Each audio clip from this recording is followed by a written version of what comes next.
Hamilton's steel rampart stands at the gates of an ironclad community. They forged the steel that built Ivor Wynne and the will that brands Tiger Cat football. Low profile, Danny McManus shies from the limelight, but a 7th straight season over 4,000 yards passing, and he's breaking records once more. Trojan horse, Troy Davis has come galloping out of the backfield as Hamilton discovers a surprise running game. In your face, Archie Amerson demands attention. His command performance last week in Montreal begs double coverage today. Swan song. Kerwin Bell says this is his final season. The Argos hope this will be his finest hour as they count on a playoff crossover. Frequent flyer Daryl Mitchell returns to the Argo passing game with a flight plan that makes him their favorite destination. Rallying cry. Michael Jenkins leads the charge for a CFL rushing title and an improbable playoff fortune today. Game time. All right.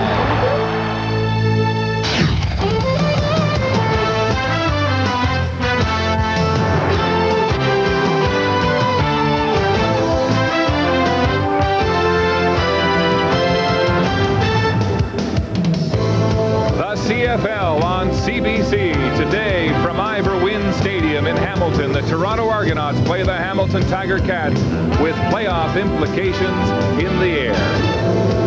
Good afternoon and welcome to the CFL on CBC. It's the final weekend of the regular season and there is one playoff berth still to be determined. It's in the West and the Argos can get it, but they have to beat Hamilton today and hope that BC loses to Saskatchewan tonight or at least to Hamilton on Tuesday night in that makeup game. Otherwise, they've got to hope BC loses both games. Calgary clinched a spot with an upset win over Winnipeg last night. The Argos have 15 points, one better than BC, but the Lions have that makeup game in hand. So a win today crucial for the Argonauts, and they are no doubt encouraged by the news that slot back Daryl Mitchell is back in the lineup. With more on that, here's Peter Rutgazer on the sidelines. I talked to Daryl Mitchell about 30 minutes ago about his wonky knee that's kept him out of the lineup for the last couple of games. He said the knee feels fine right now, but he's worried about taking a hit on that knee. Now, one person who's happy to have him back in the lineup is quarterback Kerwin Bell. Only threw for 112 yards last week against Winnipeg, so he'll be looking for Mookie all afternoon long. As far as Hamilton is concerned, kicker Paulus Bollison had a calf injury in his non-kicking leg against Montreal. He practiced Wednesday and Thursday. He says he's fine. So both these gentlemen in the lineup will keep tabs on him, see if they can complete the game. Let's go back upstairs now to the big man and Mark. All right, Peter, so Daryl Mitchell back in the lineup, and none too soon. He's had his 2 best games this season against these Hamilton Tiger Cats. Couple him with Michael Jenkins out of the backfield, and the Argos are well heeled on offense. Absolutely. I mean, this man, Daryl Mookie Mitchell, why? He strikes fear in all the defenses he plays. And why does he do that? Because every time he gets the ball, he can do some damage.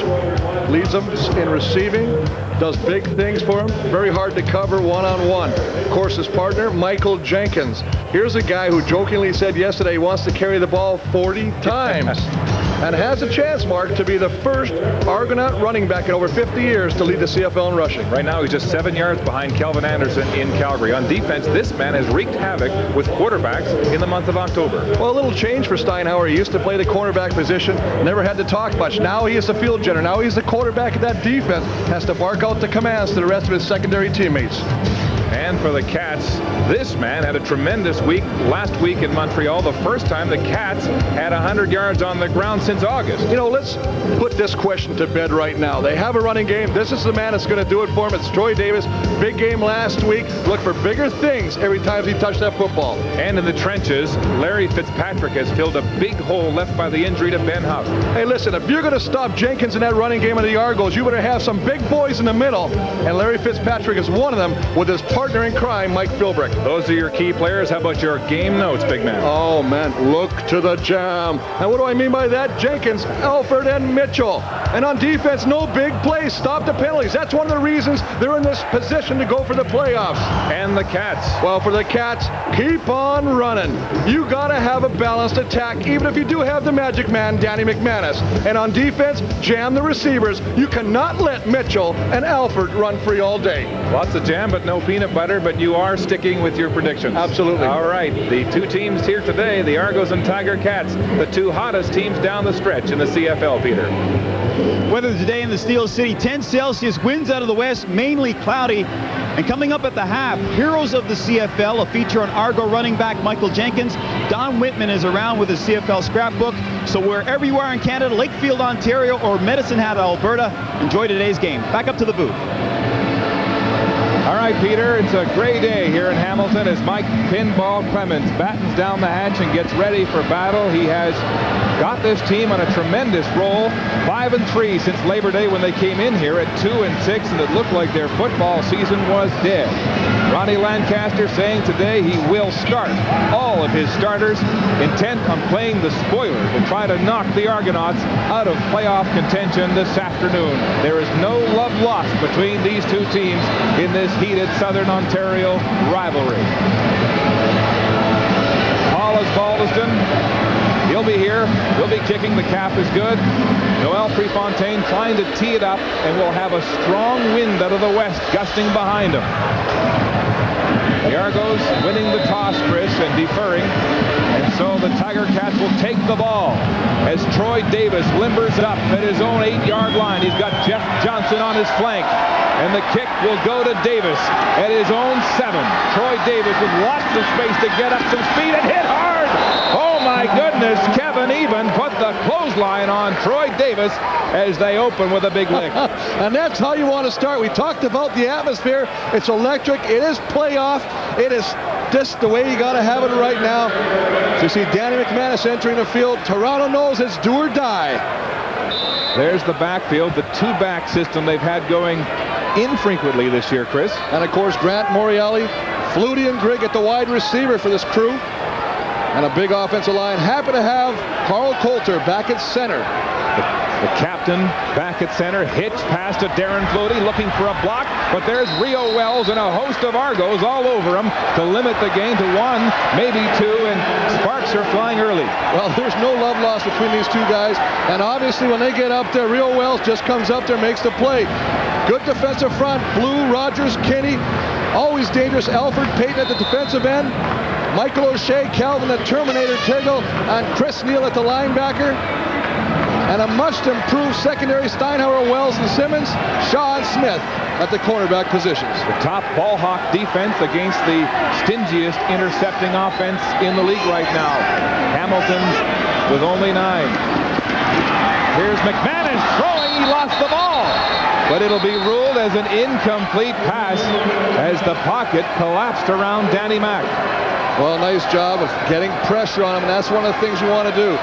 If you can't hit Danny McManus, you want him to hold on to the ball. A little hesitation. You can see they force him, and the ball just gets knocked out of his hand at the last second. Watch Mike O'Shea just misses him here. You see Alfred Payton just coming right in there, and actually that's what happened. It wasn't knocked out, but as you say, Mark, as he was bringing the arm back to deliver the football, actually hit the back of the football on Mike O'Shea. Paulus Baldiston with a 43.5-yard average, playing in his 251st consecutive game to move past Roger Aldag into 4th place in CFL record book standards.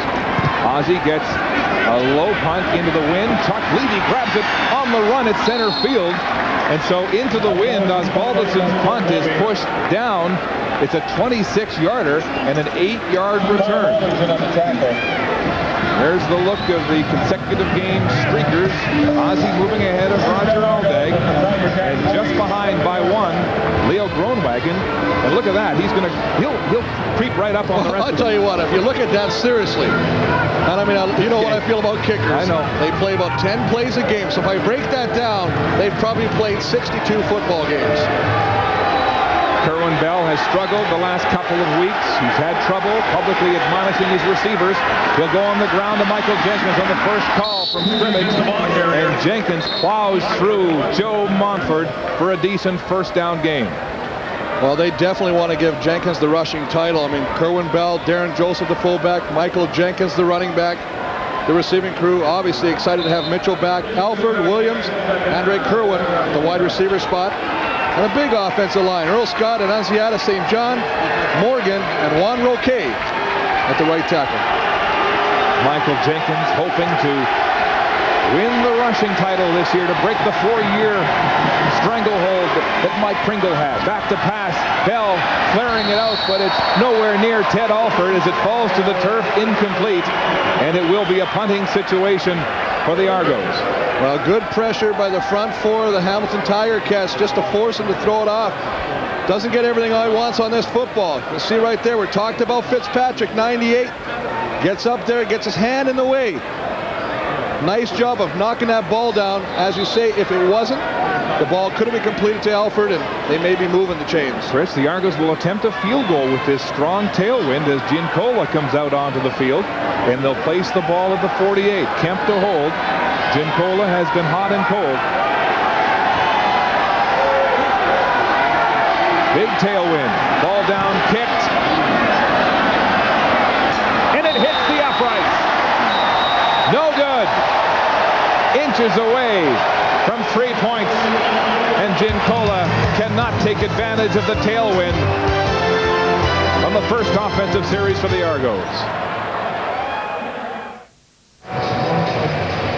Orlando Steinauer, the former Tiger Cat, knows how tough it is to play a game here at Ivor Wynn. Even tougher knowing that they need one to get into the playoffs in the crossover. Well, absolutely, and he's fired up. Obviously, it means everything to us. We, you know, the saying goes, there's no tomorrow. So regardless of all the other games and all the implications about DC and Calgary this and Edmonton that, we got to handle our own business. Steinauer has been a leader with 5 interceptions in the month of October. On the ground, Troy Davis is hit immediately by Calvin Tiggle and stopped in his tracks as the Ticats try to rekindle and keep that ground game going. Well, I think it's interesting. You just heard what Steinauer had to say, and he had a quote in the paper talking about Calvin Tiggle, and he says, this guy is 100%. He plays as a warrior. Everybody plays better when Calvin Tiggle's on the football field, and boy, look at him getting in there and submarine, taking out the legs of Troy Davis in that play. Tiggle vocal at that linebacker position, whipping up the Argos. There's movement on the line of scrimmage, and flags fly as the Argos were showing blitz on that 2nd and long situation for the Tiger Cats. Well, you know they love to come after, Danny. Offside. Toronto number 18. Repeat 2nd down. So Chris Neal is called for offside. Well, that's the thing. You know, he's just going to come out the top of the screen. He's just going to jump right there, anticipating the count. But Danny's such a veteran. He's going to change the snap count. It's not always going to go on the same cadence. Really try and pull him offside a lot of times. Chris showing blitz from Neal and Chuck Levy on the other side. With the penalty, it's 2nd down and 2 to go. Tiger Cats. McManus in the shotgun. He'll throw. It's complete to Morielli, and he'll have the Hamilton 1st down. Well, I really think you've got to get this guy involved more in your offense. Mike Morielli, only 1 catch last week. They always go and they always look at Grigg, they look at Flutie, but this is a guy that has the capabilities of making big plays for you. Just comes across, gets to the outside, being covered by linebacker Chris Neal, gets a step on him. Nice throw by Danny Mack, and moving the chains. Morielli struggling this year. Clutch inside catcher with 456 yards coming in. He hasn't been that low since 1997, but a big one there and a 1st down for Hamilton. McManus to pass again, throwing to the sidelines. It's complete. No, they're going to wave it off as Andrew Gregg thought he kept his feet in bounds, but it's waved off. The kid who moved over 1,000 yards for the first time in his career last week in Montreal. Well, right on. I mean, he just does a little quick corner out, sits there, just as he gets the ball, he tries to drag with the feet, keeping both of them in bounds. As we take a look at this, as you see. Oh, Chris, that's a bad call. That is a bad call. The referee is right there, so either he needs contacts or he needs our replays. 2nd down and 10. McManus to pass again.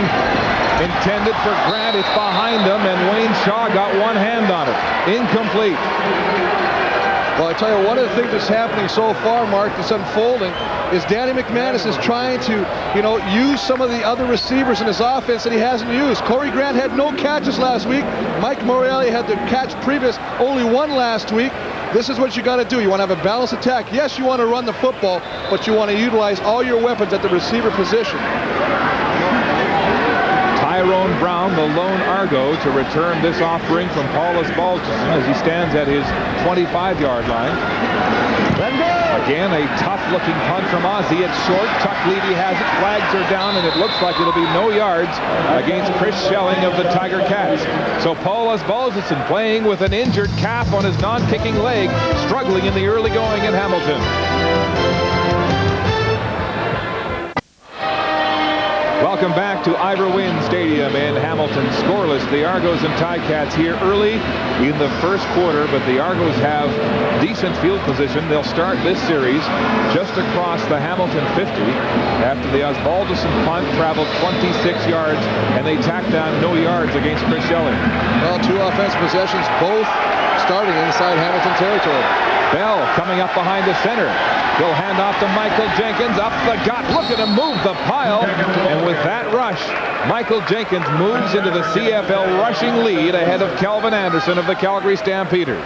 Well, I think that was a pretty safe bet, Mark, and the fact that he only was 7 yards behind entering the game, but you knew it was going to happen. And as you see, there he is right there, moving ahead of Kelvin Anderson. Mike Pringle, who has yet to play. Pringle was 149 yards back of the leaders starting this weekend. The 4 consecutive season leader in rushing. 2nd down and 3. They'll go on the ground to Jenkins, and the Cats smell that. Sean Woodson and Mike Philbrook drive him back into the Argo backfield. Well, a nice job of just filling the hole, getting in there. Sean Woodson coming from that outside linebacking position, just going to fill the hole, but it only works if the defensive lineman in front of you get penetration. And as you say, Mike Philbrook gets the penetration and allows Woodson to come in there and finish him off. It's exactly like you draw it up. He's right in the center of your screen. Earl Scott, 58, the center, fails to pick him up, forcing Toronto to punt. Prefontaine with a low spiral angled to the sidelines, and it will bounce into the end zone and out for a single point. Prefontaine looking to angle into the coffin corner, but he gets a bad bounce and a single point. And that's Michael Jenkins. Chris, excuse me, I just wanted to tell you that this young man, Mike Pinball Clemens says, will be the next superstar in Toronto sports, but I'll tell you, he is a very humble and self-effacing athlete. I think that's credit to the offensive line. You know, I think for those guys, those kind of awards mean far more to them because it's a pride thing with them. Those guys out there, they love to do what they do, and they're out there working hard every time. And, you know, I really want success for those guys because it's a direct reflection of their effort. Troy Davis, Michael Jenkins' counterpart in the Ticat backfield, rumbling to the 1st down marker at the 45 outside the tackle. Well, nice job of just getting to the outside. That's one of the things. I mean, he's got good foot speed. I mean, it tended to go inside the tackle. It's plugged up. He uses his own athletic ability to bounce it to the outside and pick up a 1st down. Troy Davis, the only player in NCAA history to have 2 2,000-yard rushing seasons, and he did that at Iowa State. An extra lineman in for the Cats. They'll go to the shotgun, showing run. They'll pass. Corey Grant's got it at the 45, and he is gone. Touchdown, Tiger Cats.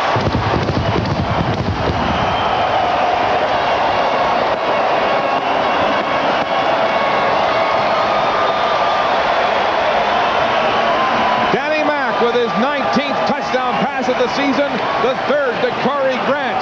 A 65-yard bomb. Well, I'll tell you what, they bring the big boys in to get the protection. Just working against Adrian Smith, runs a little corner route. He gets a couple steps on him. The 2nd time, Danny McManus has gone to Corey Grant.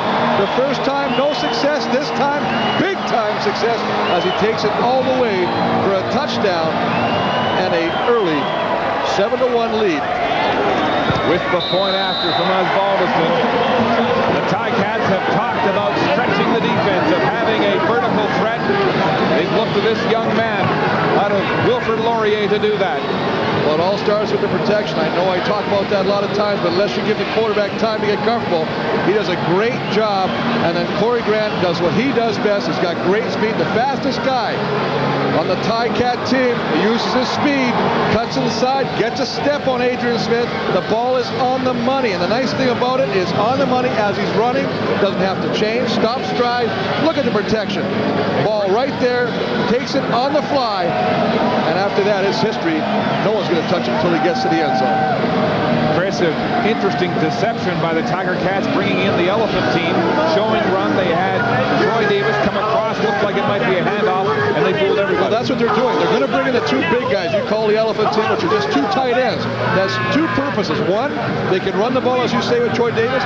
The second one is extra pass protection if they want to go deep, and they did that successfully that play. So Ozzie will tee it up, and the Cats score into the wind.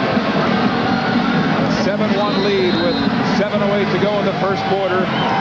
Adrian Smith, the cornerback who was burned on that one, back to return it.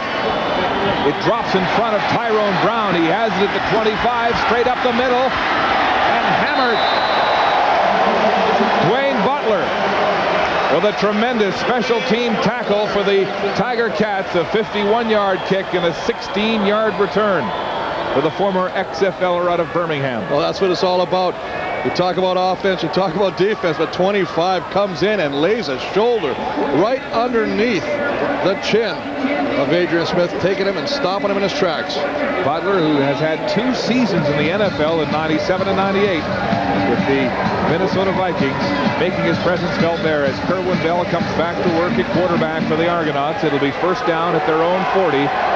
All of their 3 drives so far have started with tremendous field position. A 5-receiver set, play action, dump out and over the head of Daryl Mitchell. The second time early in this game we have seen Bell off the mark. Well, he's definitely off the mark because, as you say, they're going to go with play action. Hamilton's defense bites on the play action. They got exactly what they want. They get Mitchell outside, one-on-one. Everybody's going to come. All your boys are going to come in here. Just a matter of reading the play action. Look how they go to Jenkins, and there you go. Just an overthrown pass. Second and 10. The Argos yet to get a first down. And now Bell is audibling. He had to call back the slot backs. Now there's confusion. And it looked like Daryl Mitchell was well over the line of scrimmage before the ball was snapped. Flags are down. Well, Kerwin Bell a little frustrated, trying to get everything smoothed out. Here's Glenn Johnson. Procedure, Toronto, number 68. Defeat the down. Big Juan Roque, the right tackle, is getting ahead of the gun, and he's working against Smoking Joe Monfort. So you know that anytime you can get a jump on that big pass rusher, you got to do it. Just a little early on that one. He wasn't the only one, as that audible seemed to throw off the Argos. Second and 15, more movement on the scrimmage. No flags. Outlet pass to Jenkins. He's hit hard by Ivory with assistance from Rob Hitchcock, and the Ticat defense is hungry today. Well, they just do a nice job of smelling this play out. They know exactly what's going to happen. They read the formation. Just a nice job of Clifford Ivory, recognizing that the back is sliding out of the backfield. He's just going to follow him all the way. You can see him in the top of your screen. Look at Clifford Ivory, and there's 42. Hitchcock, the strong safety coming over to finish off the job. That's just smart football, Mark. Prefontaine to punt. Amerson, the lone Cat back. On the bounce, he falls. He touched the ball. It's loose. The Argos may have it. It's still moving, and finally the Cats get their hands on a ball that was moving inside their own 20. I do not know how Toronto did not come up with this football. I thought from up here that number 19, Rio Wells, definitely had it. But boy, I tell you what, a big break for the Ticats, and we'll sort it out when we come back.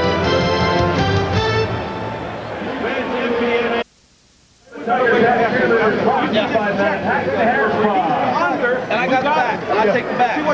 Back on the Tiger Cat bench, where defensive coordinator Don Southern is holding a tutorial with Rob Hitchcock, Chris Schelling, and Jason Lamar. Here's another look at that fumbled punt by Archie Amerson. Boy, he just slips on the ball, and the ball hits him, and of course it becomes a live ball. It looked like Rio Wells got it, but very fortunate Kyle Walters comes up for the recovery for the Ticats. Darren Flutie, the intended receiver there, as Marcelo Simmons leaps in front to knock it down. It's incomplete. 2nd and 10, Tiger Cats. Darren Flutie continues to move up the ranks. Offside. Toronto, number 89. Repeat first down. A break for the Tiger Cats. Darren Flutie, 2nd in all-time CFL receiving yards and 3rd all-time in CFL catches, coming into this game with 905 in his 11 CFL seasons.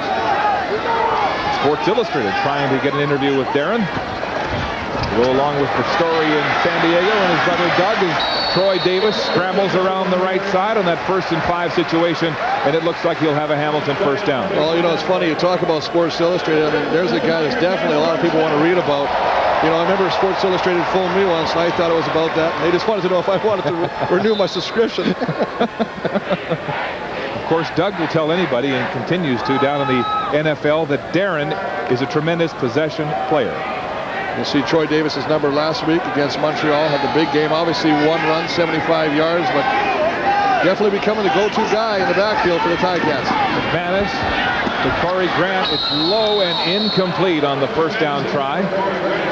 Danny Mack moving past Russ Jackson, 10th place all-time with that touchdown pass to Corey Grant. He now has 186, one better than the former Rough Rider great. And his numbers have been tremendous this year. Look how he's improved his touchdown to interception ratio. It's always been a knock that he throws too many picks, but not this year. And, you know, even though it was a knock, they always said we didn't care if he threw 30 interceptions because we always know he'd throw more touchdowns. But this year, as you say, he's really cut that back. Only 8 interceptions. 2nd down, 10 to go. McManus, pressure, dumps it off. Troy Davis has it, but he's held short of the first down as Mike O'Shea and Calvin Tiggle are in on the tackle. Nice job of penetration by the newcomer, Glenn Scrivener, getting a last-minute call to play for the injured Roger Dunbrack.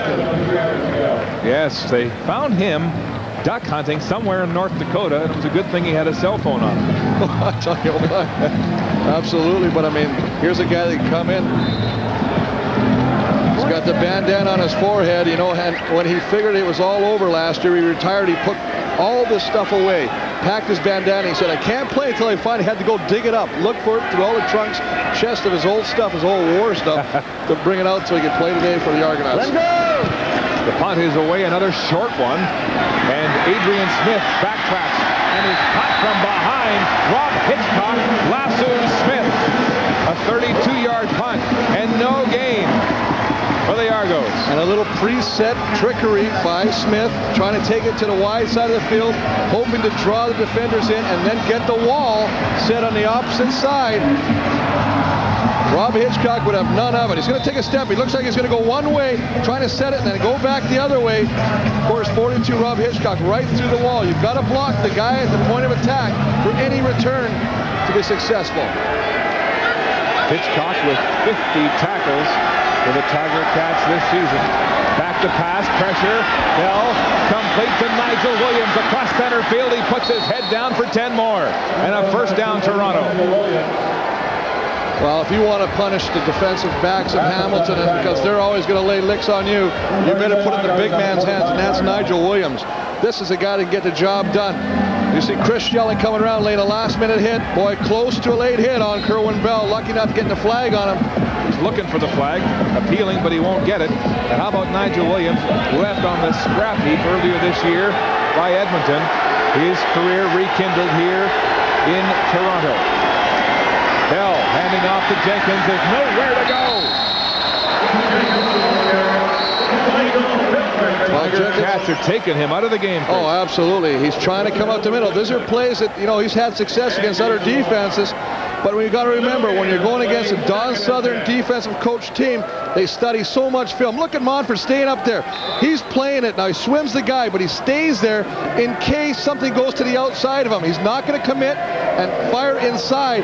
That's just well-disciplined defense. As you see the defensive coordinator, Don Southern, right there. Got to be happy with the way they're doing things right now. Oh, has he come up with a game plan today on defense? Here's Bell to pass down the middle. It's behind Ted Alford. He tries to one-hand it in front of Diedrich Mathis. It's incomplete. Just going to work a little corner route. Get Ted Alford from the outside, coming in for the goal post. Just going to angle it inside. He's going to give him a little shake and bake, take it to the inside against Diedrich Massett. Reaches back, tries to make the one-handed spectacular catch. Diedrich Mathis, though, he is there. Gets his hand in there, enough to distract the catch. Another field goal attempt for the Argos. This one from 52. Giancola missed his first from 48. It hit the upright. His longest this season, 54. Lots of leg, but it's just short.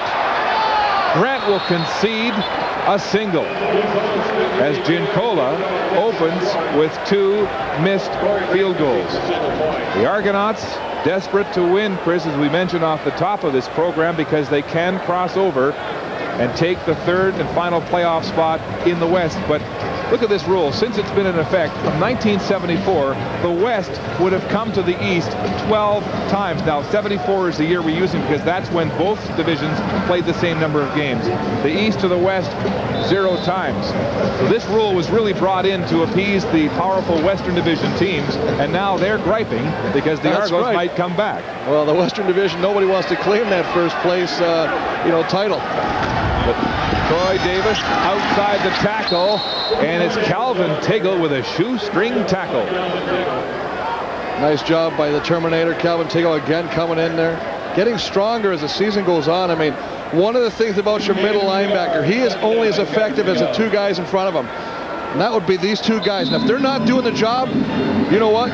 Your middle linebacker just is not going to get there because their job is to take the tackle and get one of the offensive linemen on the middle linebacker. You occupy 2 guys, he's free to roam, he's free to scrape to the play. He does on that one. Gain is only 1. It's 2nd and 9. McManus in the backfield, 5 receivers. It's pass to Corey Grant, but Chuck Levy was right over him to limit the game to maybe 4 yards. Now, one of the things they're doing, Mark, is they're trying to get Corey Grant the football a lot of times. They want to use his speed on this football field. But I think if you're Corey Grant, you cannot slow banana this play into the middle of the football field. You've got to cut it sharp so you get separation from the defender. All right, let's go down to the sidelines, and here's Peter Rutgazer. Just talking to Ticat Dr. David Levy, he says the Paulus Ballas' calf injury is okay. He thinks it's really mental at this point, and he also thinks that he's trying to pace himself because they do have the 3 games in 9 days. Ozzy's longest punt so far today, 30 yards. Another shank. Gets a good bounce as it goes by Tyrone Brown inside the 15-yard line. He just jumps on it, and the Argos lose tremendous field position on that one. I've got to jump all over that statement. Can you believe that he actually said that? That they said that the kicker, Paul Osbaldiston, has got to pace himself? A kicker's got to pace himself? He plays 10 plays a game, for God's sakes. No such thing as pacing. We're back to Ivor Wynn after this.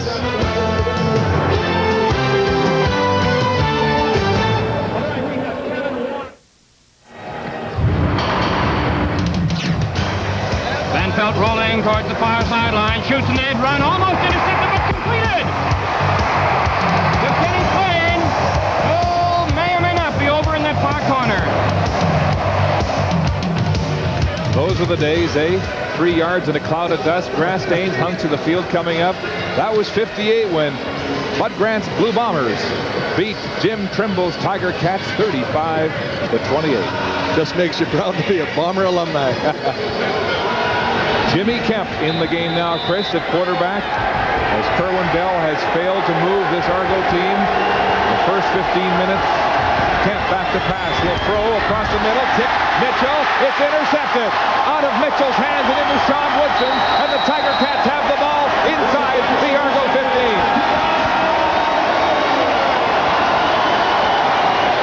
What a great play. I tell you what, it's just a matter of being in the right place at the right time for Sean Woodson.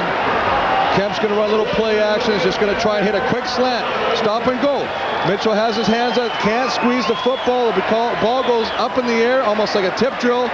Sean Woodson leaps and dives and comes up with a big interception that gives Hamilton great field position on the Argonaut 13-yard line.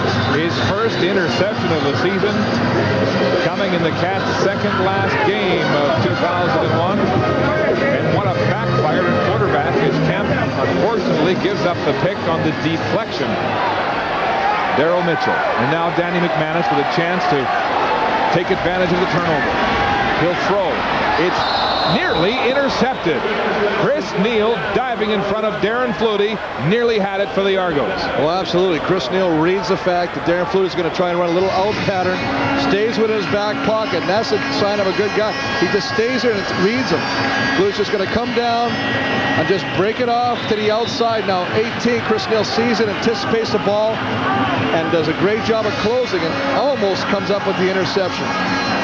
Manis trying to shoehorn that ball into Darren Flutie. Incomplete. Second down and 10. Ball on the Toronto 13.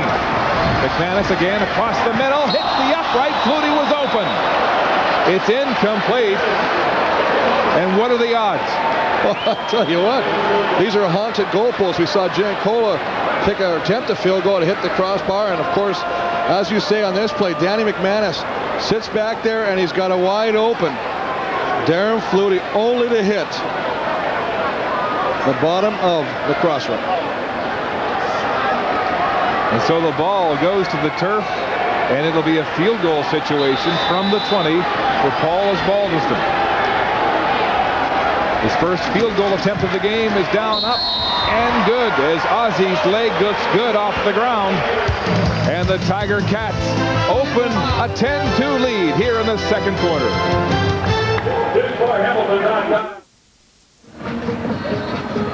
Manis on the Hamilton bench, still a little frustrated after hitting the uprights on what looked like a short touchdown pass. You know, a lot of quarterbacks, I remember Doug Flutie used to do that every week in the last practice before the game, and he could never hit the upright, and he tried to do it. This was one of those times that he didn't want to win the bets. There's Cody Ledbetter consoling the signal caller. Kemp hands off to Jenkins. That's more like it as Jenkins bursts through a seam, and a big run for a Toronto first down, 15 yards up the gut. But it all starts with that offensive line, and Jude St. John picks up the blitzing Sean Woodson, who's right there. He's going to come through there. Now look at him pick him out. That is a great job by 66 to open up that hole to allow Michael Jenkins to run to daylight. Got his hands on the linebacker, Jason Lamar, to open that hole. First down, Toronto. Kemp on the ground again, right side. Jenkins rushing hard to center field for a gain of 5, maybe 6. And one of the things that's happening right now, Mark, is the linebacking crew of the Ticats is playing tight to the line of scrimmage because they expect in the situations. You can see Schelling right there, and of course the man who makes a tackle, Sean Woodson, the other wide side linebacker, really tight, making the plays as close to the line of scrimmage as possible. Woodson eyeballing Jenkins, the CFL's leading rusher right now in the final weekend of the regular season. Kemp rolling, pressure, throws it over top of the hands of Michael Jenkins, who is covered one-on-one by safety Rob Hitchcock. It's incomplete, and it's third down. Well, third down, and you never know what Hamilton's going to do on defense. We saw them bring in Chris Schelling. We've seen them bring both Schelling and Woodson. This time they bring the linebacker, middle linebacker, Jason Lamar. Just going to come up, right? Do the rush. You can see him right in the middle. They're just working against the center right there. Get a 5-on-5 where it turns out to be one man against one man blocking you, and it's the better man that'll win. Jeff Johnson and Archie Amerson back to return this punt. Noel Prefontaine. He gets it away. Low spiral into the wind. Amerson has it at the 15. Runs into his own man. And Elberg is right there to make the tackle for Toronto as the punt cover limits that return by Archie Amerson to just 3 yards. Brad Elberg, the budding lawyer out of Queen's University, with 18 special teams tackles, number 2 for the Argonauts, coming in to make it 19 on the season. Well, the backup safety, he's the man that will replace Steinhauer if anything unfortunately did happen to him. But he only knows he can contribute, and whatever he has to do on the football field, he does it so well on those special teams. Tiger Cats leading the Argos 10-2 with 11:49 to go until halftime in a crucial game for the Argos. Yet to get started on offense. McManus in the shotgun. Pressure. He'll be sacked. It's Alfred Payton with his first sack of the season against the Tiger Cats. Chris, on Labor Day, he had one tackle to show for his efforts, and this time he's looking fired up. Well, you know, that's Alfred. I mean, he's just going to be on the top right up there. And all he's going to do is going to make an inside move. Take him to the outside. Look at the underneath arm bar. What a great job going against a good tackle in Seth Dittman. But he got him to freeze, came back inside. And as you say, the first sack against Hamilton this year for Alfred Payton. Yes, in that head-to-head battle with Montfort on Labor Day, he had one tackle. Montfort had 2 sacks and 7 tackles for the Tiger Cats.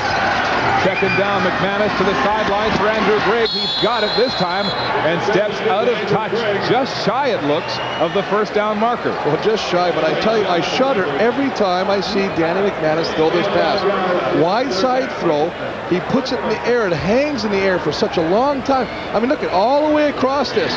Now, the only way this is successful is if it exactly happens in this case where Wayne Shaw, the cornerback, is playing off.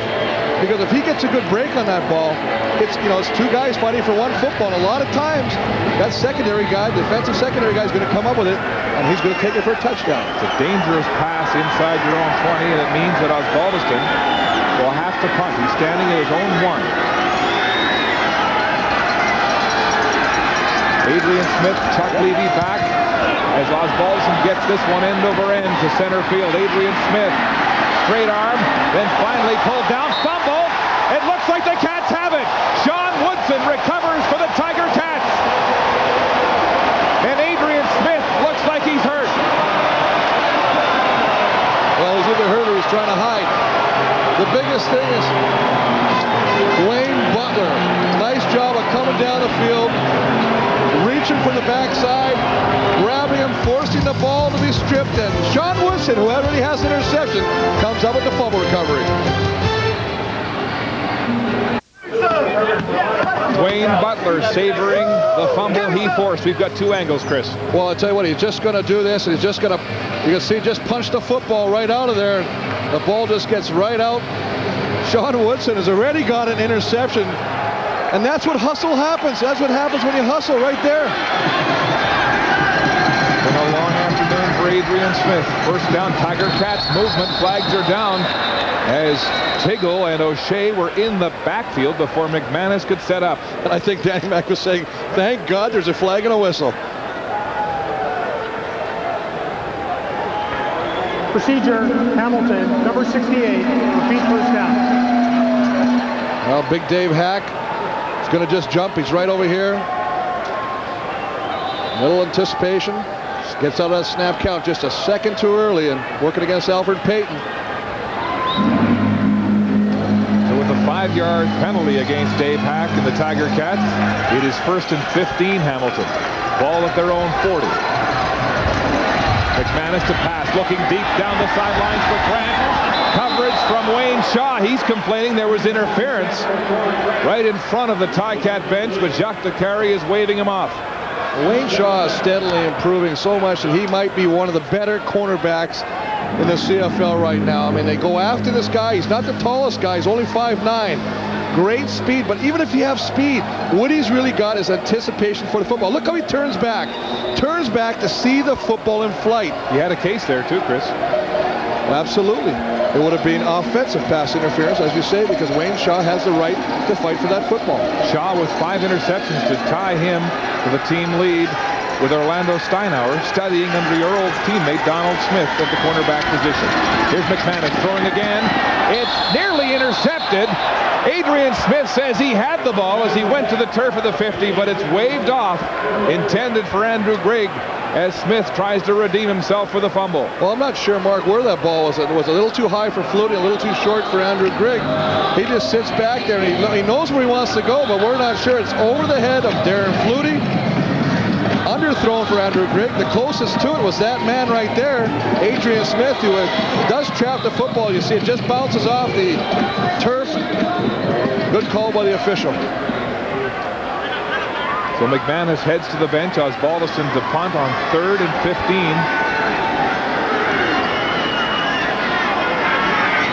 Ozzie playing with the injured calf.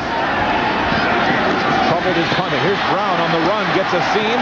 Is pulled down from behind as he crosses the 50, but there are flags on the play as Brown is helped to his feet. Closed captioning of this program is brought to you by Mazda.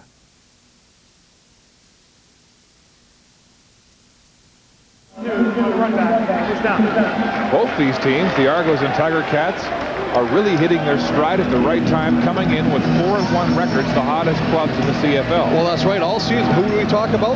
The number 3 one right there, Winnipeg. They had the Big 12-game winning streak, and now you wonder, they lost 2 in a row. What's happening in their mindset right now as they host the Eastern Final on the 18th? And they got 2 weeks to sit and think about that before they can do anything about it in the Eastern Final. Ronnie Lancaster has crept up on everybody. I remember at Labor Day, he was saying all we want to do is get separation with the Argos in 4th place. Here he is fashioning a 2nd place finish, and they'll host the Eastern semifinal next weekend. Well, Mark, I love what he said when he said, what's going to happen? You're playing the Argos. It's really a nothing game for you. He says, we're going to kick their proverbial, and I can only use this word, butt on the air. That's what he said. He's as fired up as the players themselves as he brings all the starters into this football game against Pinball Clemens and the Argonauts.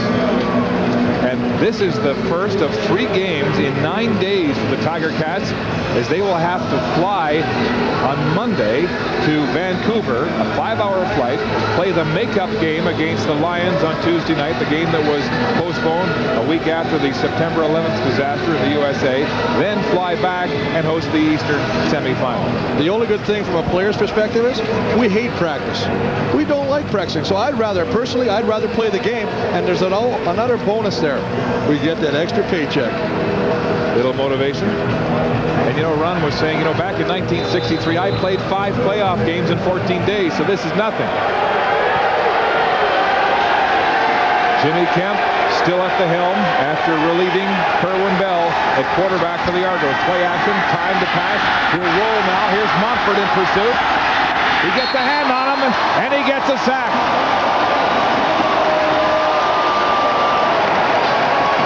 Well, Jimmy Kemp is trying to find somebody open downfield. Little play action, trying to freeze the linebacking crew of the Hamilton Tiger Cats. Going to put it in there, pull it out. Right there. Now he sits. He's got time. Now he gets to the outside. Now it becomes a race, a foot race. And I don't like your odds, Mr. Kemp, when you're going against number 53, Joe Montfort. But I also think, get rid of the football. Throw the football out of bounds. The monster of the Midway now with 19 sacks, reestablishing his 4-sack lead on rival Alfred Payton. It's a league lead. Flags fly, and there's a hog tying contest at the 30. It looked like Roque was upset.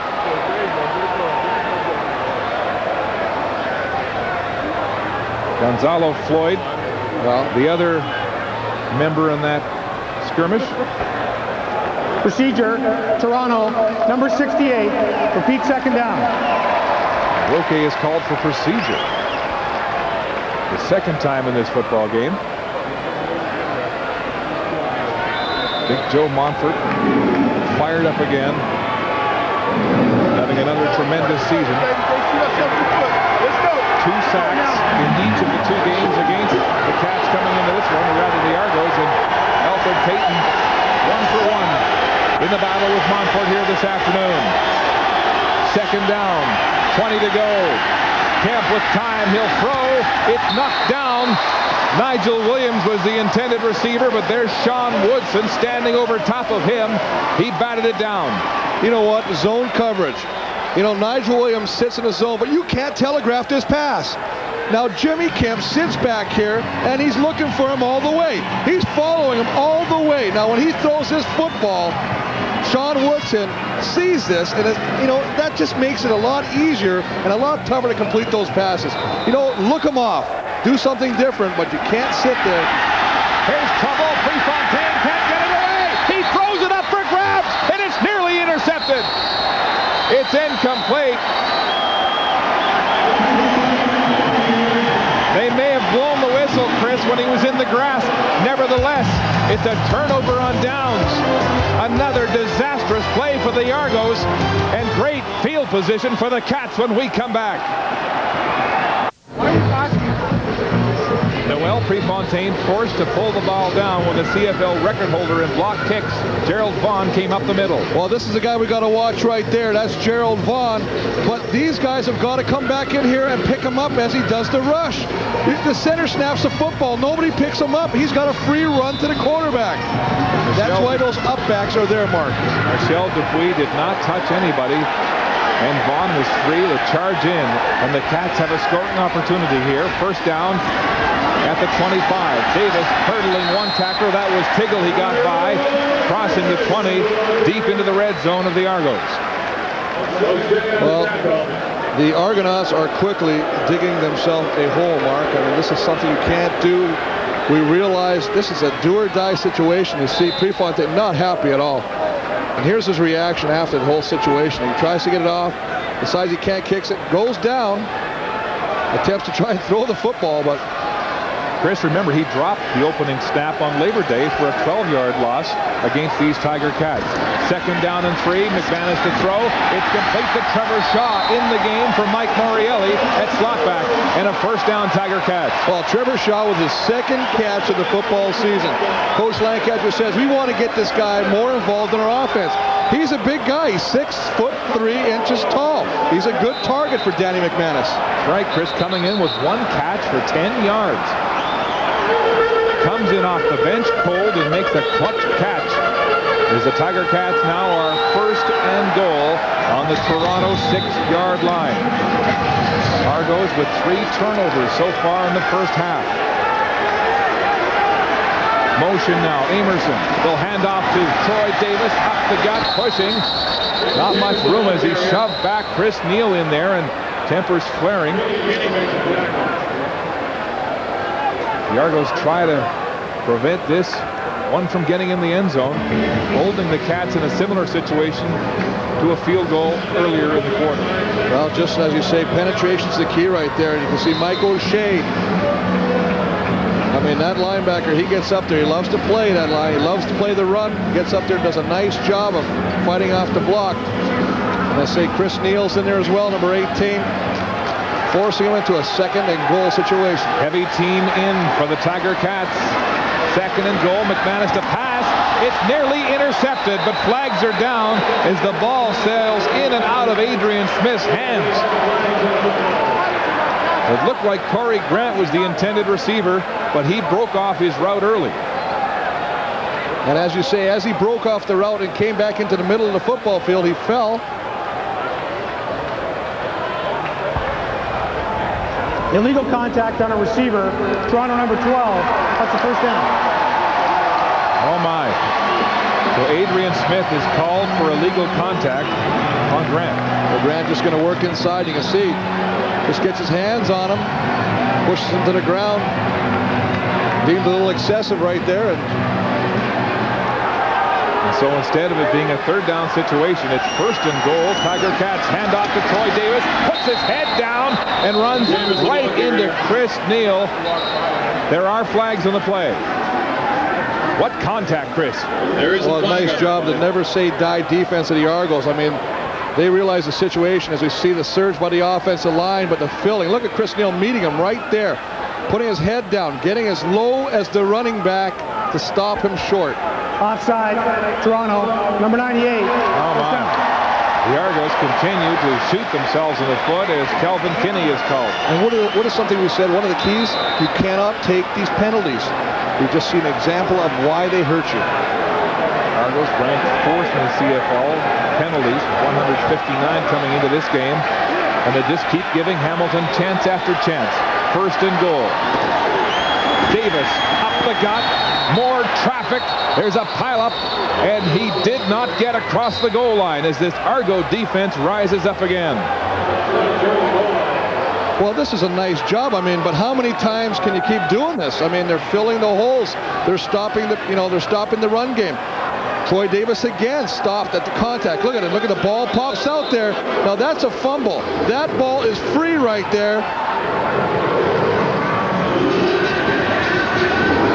It was picked picked up by Randy Bowles, but they'd blown the play dead. Otherwise, it may have been a Cat touchdown. Second and goal. The sneak up the middle. McManus, touchdown, Tiger Cats.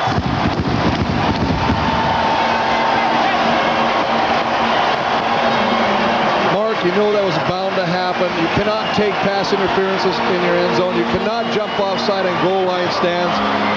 Two crucial mistakes, allowing Hamilton to get time and time again to try and score. And eventually, you're going to go and get it in there. And Danny McManus just gets behind the big hogs. They actually bring in Paul Lambert, who played center last week for Carl Coulter in that short yardage situation. He does another outstanding job of getting his man, pushing him back, scoring with him if you would. And Danny Mac goes into the end zone, and now we have a 17-2 Hamilton lead. McManus with his second rushing touchdown of the season. And you're right, Chris, the Argo just gave them chance after chance as Mike Mihalik goes back for a breather. The Hoggies for Hamilton really having their hands full with that Argo defensive front seven. Well, the Argos defensive front seven are doing a nice job, but you can't keep giving them all these opportunities. And this is the end result of that. Again, it's on the 1 yard line. You're tucked behind your big hogs. You know they're going to score. Great surge by him. But I tell you what, up to that point, as you say, Mark, that front seven of the Toronto Argonauts did its job. But penalties will kill you. There's the scoring drive, 25 yards in 6 plays. The Tiger Cats have now scored 10 points off Toronto turnovers.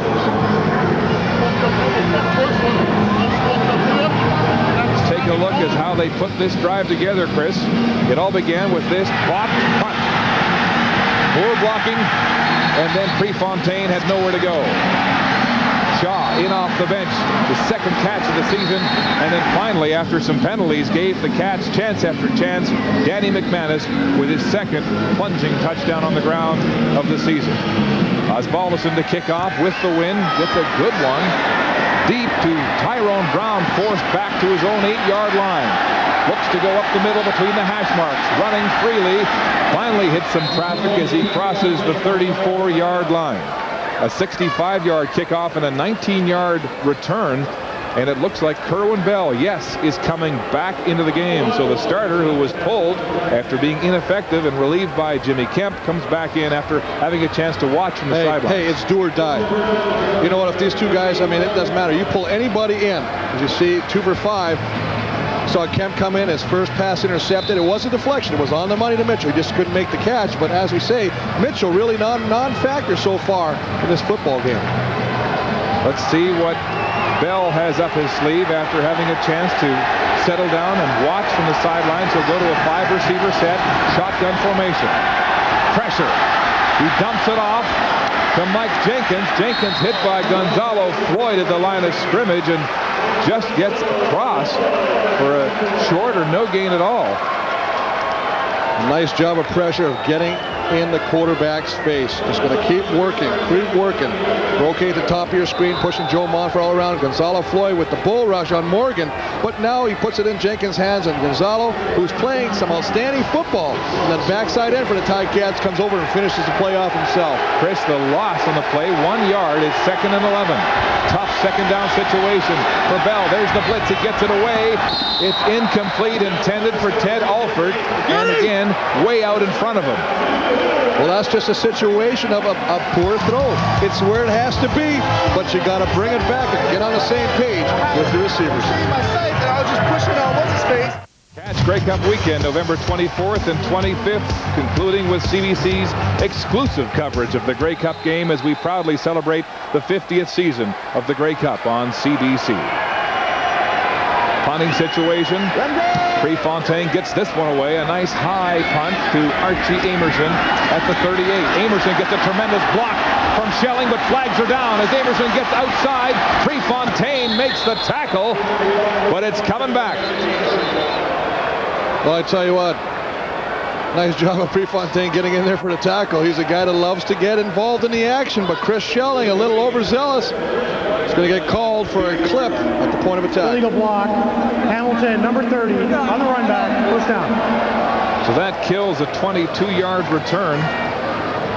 Schelling takes responsibility for the block. Well, absolutely. He's just trying to do it. You see him right there. He blocks to the backside on Real Wells. As he hits him in the back, the referee is right there. The official throws the flag, and as you say, puts him back, and now they'll start from deeper in their own territory. Look at the quarterback comparison as Danny McManus has hit 100 yards on 7 of 15 attempts. The Argos have been dreadful with 21 yards. And you know what? It's not even so much that they're not on the same page. It's the fact that the quarterbacks just can't seem to connect. The accuracy of the quarterbacks is at question right now. McManus with time in the shotgun, pumping, going downfield for Corey Grant. Is way over his head. Coverage from Adrian Smith, who is known to be aggressive on the corner, Chris, to bite. Remember, they beat him on a bomb to Andrew Grigg on Labor Day. Well, they call him a peeker. He's going to read the quarterback as he goes to his back pedal, and if he sees a pump fake, he'll bite on it and stop, and that allows the receiver to get behind him. This situation, he stayed with Corey Grant, the ball overthrown. Really no harm on that play at all. Adrian Smith with 3 interceptions coming into this football game. Ranked 3rd in the Argo secondary that came in tied with Winnipeg with a league-leading 22 picks. Second down 10, McManus throwing. It's intercepted. Wayne Shaw and daylight. Pulled down by Archie Amerson. But Wayne Shaw's 6th interception gives the Argos their first serious scoring opportunity of the game. Well, just, you know, Mark, the receivers are all bunched together. That's the first thing I see. I see a whole cluster of Hamilton receivers. I mean, there's Real Wells, and of course the man that wants the ball the most, you can see him right there as 2 receivers are in the same field, same pitcher. Wayne Shaw seems to be the only guy that fights for the football. He sees it, the only one that makes a reaction on the football, and the first big break for the Argonauts. So the Canadian, Wayne Shaw out of Kent State, Winnipeg native, with a huge turnover for the Argonauts. It is first and 10 Toronto at the Hamilton 21-yard line. Kerwin Bell at quarterback in the shotgun. He'll hand off to Michael Jenkins. Jenkins with some blocking, crashing to the 15-yard line of the Tiger Cats. Well, nice job. Little delay handoff. You almost want to see it get faster, hit the hole faster, but that's the way they feel this play is more effective. He's just going to do a little thing, tuck it in there, and then he decides to read his play as he follows the pulling Dwayne Morgan. But he picks up 5 yards and puts him in a second and medium to short situation where they can utilize either a run or a pass. They'll call it 2nd and 4. Chris, Jenkins with 35 yards, 5 yards per carry so far. Play action, the pass is thrown and intercepted. Sean Woodson has it for the Tiger Cats, and there's no one to catch him. At the 30, the 20, in a convoy to the end zone. Touchdown, Tiger Cats. 101-yard return on the pick of Kerwin Bell. Well, they tried to come back to Daryl Mitchell, their big play guy, and I don't know what Sean Woodson's horoscope said today in the paper, but if I was him, I'd go, I'd clip it out, and I'd put it in my locker because it is Sean Woodson Day for the Cat defense. Kerwin Bell on the bench, perplexed as he offered that one up in the flats intended for Daryl Mitchell. Just a little out pattern, Mark, with a ball thrown again behind the receiver. We talked about the accuracy that the Toronto quarterbacks, either Kemp or Bell, are failing to achieve. And I tell you what, Sean Woodson is having one heck of a day with his 2nd interception and a fumble recovery. And of course, this interception, 101 yards for a touchdown. Both interceptions today is only 2 of the season. What a time to get red hot on defense. Woodson will keep the ball as Danny Mack sits and gets rested up for his next series, enjoying the spirit on this Ticat bench. It is electric. Well, I mean, it's just a situation right there of a poor throw. We talked about that. He's throwing from his back foot. Doesn't look like he's delivering the football with any authority. And Sean Woodson sees that and just allows him to take it. And of course, when you do that, bam! That's what's going to happen. I mean, he just steps in front of Mitchell. I mean, this is one of those days. And right now, everything, and I mean everything, is going the Ticat way. And Joe Montford with pressure right in the face of Kerwin Bell to make him throw off the back foot. You're right, Chris. It was a terrible pass in behind the intended receiver, Daryl Mitchell, and it looks like the Ticats have an injury, and Dwayne Ford is still on the field. Well, you can see pinball. Coach Michael Clemens has got to figure out what he's got to do to jumpstart these guys, get his offense going, because he said yesterday that he thought his team would be so fired up, and that is not a happy face we see. Look at the coach. Pinball looking very upset as his Argos fall 24-2 behind the Tiger Cats with a minute 42 to go in the half. This game is so crucial for the Argos. Well, that's it. We talk about it. I mean, you can beat this to death. It's do or die. You either go to this football game, you either play it and you win, or you start your Christmas shopping. That's what it's about right now. And the way they're playing right now, I think they've got appointments at Bay and Sears and all that, because they just don't look like they're at the intensity level that I thought they'd be at. Neither Argo quarterback, Bell nor Kemp, has been effective in this football game. Kemp is warming up on the sidelines right now. The Argos have to get something going. They've dug themselves a huge hole, down 24-2. Their playoff fortunes in the balance.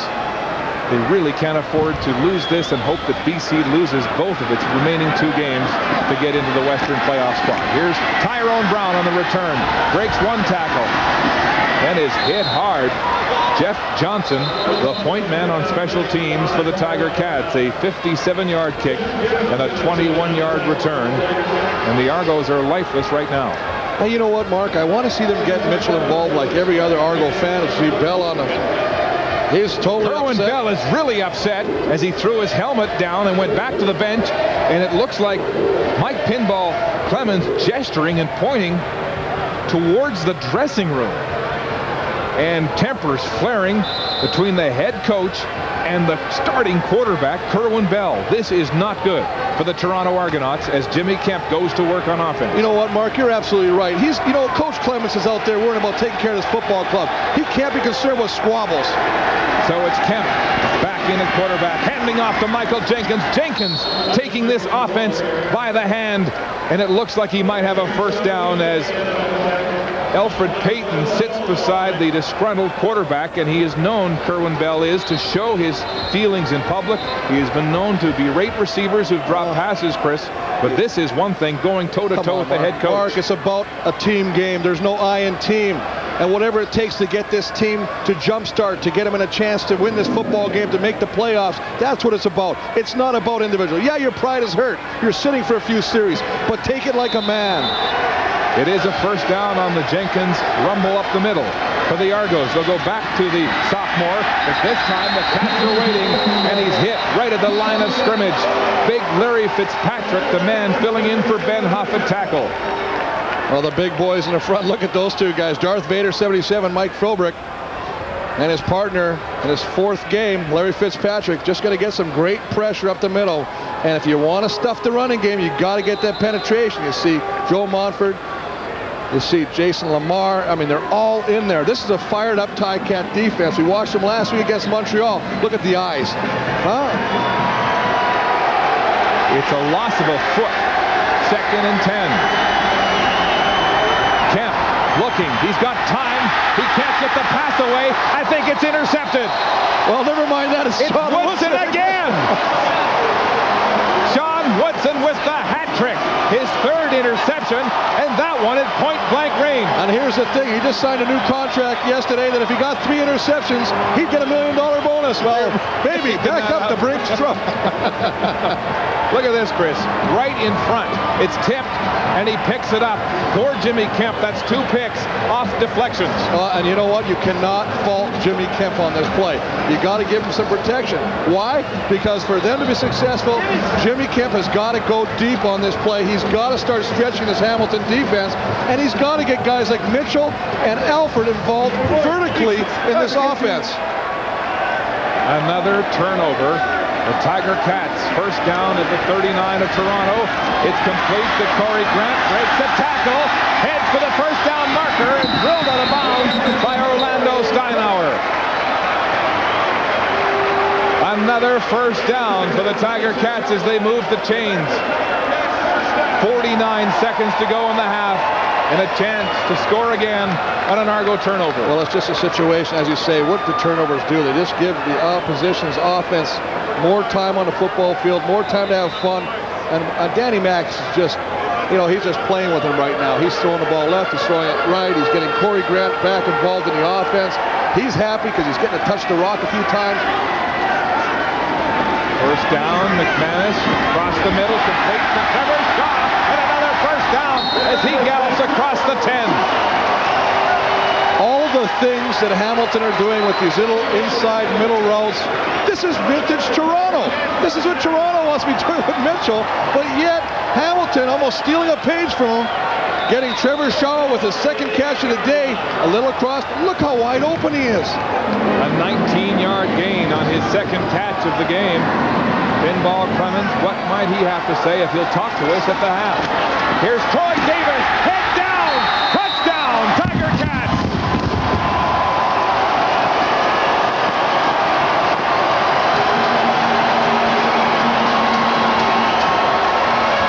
It's a one-sided football game in Hamilton. Well, I really don't think the Argos are showing up, and I hate to say that because for a part of the game, the defense looked sharp. The defense looked like they were involved. But it's so frustrating when your offense keeps giving them time and time, more opportunities to score. And Troy Davis just goes up the middle. Nice job of reaching, stretching over, putting the ball across the goal line for another touchdown and a 31-2 lead. But it's just awful right now. And as you say, Mike Clemens is a very calm man. Normally, what might he say, as you say, in the locker room? Because I tell you what, aside from going out to the trunk of your car and getting some jumpers to boost these boys and going into each one of their backsides, I don't know what he's going to do. Chris, 24 points for the Tiger Cats on 5 Toronto turnovers, and the golden smile of Troy Davis. He had 2 last week against Montreal, and this time he put his head down and battered Marcelo Simmons to score here. 24 points on turnovers. That has been the story of this first half, and this game might well indeed be over at halftime. Well, I'll tell you what, if I'm an advertiser now. This first half brought to you by Sean Woodson and Associates, because that's what it is. This being the Sean Woodson Show. 3 interceptions for Woodson. His 3 in this game, the only 3 he's had this season. And a fumble recovery as well. Tremendous day for this young man. A linebacker from Jackson State in only his 2nd season in the CFL. Osvaldson's kick, a knuckleballer that drops at the 20, bounces high to Adrian Smith at the 15. Smith gets a block from Wayne Shaw, then is gang tackled at the 35-yard line. Warren Muzica was drilled on that play to open the lane for Adrian Smith. But there's the damage. 31-2 with 16 seconds to go in the half. Kerwin Bell now up and on talking terms. Besides John Jenkins, the offensive coordinator, as Kemp goes back in at quarterback. Well, absolutely. It's very important for Kerwin Bell to be involved in this offense. He knows the game so well. But you can't, as a veteran, as a leader of this football club, show that kind of emotion. That does not help your cause. 16 seconds to go. The Argos will have to regroup at halftime after a disastrous first half here at Ivor Wynn. Kemp will pass. He has time. Now will scramble from the pocket and run himself. Diving in front of Jason Lamar, just shy of the first down. Well, you know what? Jimmy Kemp is running for his life. You know, if you're watching this, you're thinking he's just pulling the ball down and running. Larry Fitzpatrick, number 98, is just a war horse in the middle right there. He is getting such penetration that he's not allowing Jimmy Kemp to have any comfort zone as far as a viewing lane to throw the football. This will be the last play of the half, Chris. Kemp throwing down deep. It's complete to Tyrone Brown, and he dropped it. Had the ball, then lost it, and Gerald Vaughn impaled him with a shot from behind. 31-2, Hamilton at the half. As we go down to the sidelines, here's Peter with the Toronto head coach. Coach Clemens, you had a heated argument there with Kerwin Bell. What was said? Well, I think the biggest thing is we need to stay with our game plan. We were supposed to be running the football out there. We threw an interception. He didn't want to be pulled out of the game, and I think he took the wrong approach to that, and we can't do that. You're coming unglued here. A lot of penalties, turnovers. What do you have to say at halftime to get your team back in this game? Well, I don't think necessarily it's unglued. Hamilton has made some plays. They're a very good football team, and we've never been in sync. We've made some mistakes, but that's we have to just go in at halftime, and those guys can't give up. That's the key, is not giving up. Okay, best luck in the second half, Coach. Let's go back upstairs to Mark now. Mike Pinball Clemens maintaining his composure when his starting quarterback could not. The Argos are in big trouble, down 31-2 to the rampaging Tiger Cats at the half.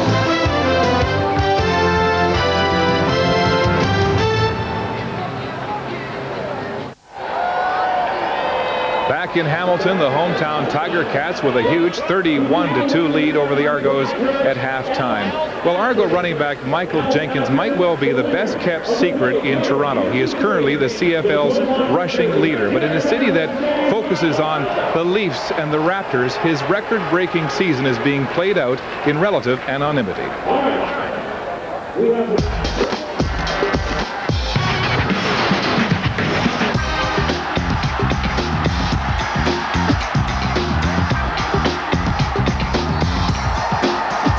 One of the things I learned little growing up is that everybody's kind of got different things. And, you know, the best thing that you could do is have a little bit of everything. You know, you don't want to be one-dimensional as a running back. You don't want to be a guy that's known he can only run outside. You don't want the guy known who can only run inside. The more versatile you can be, the longer you'll stay in the game.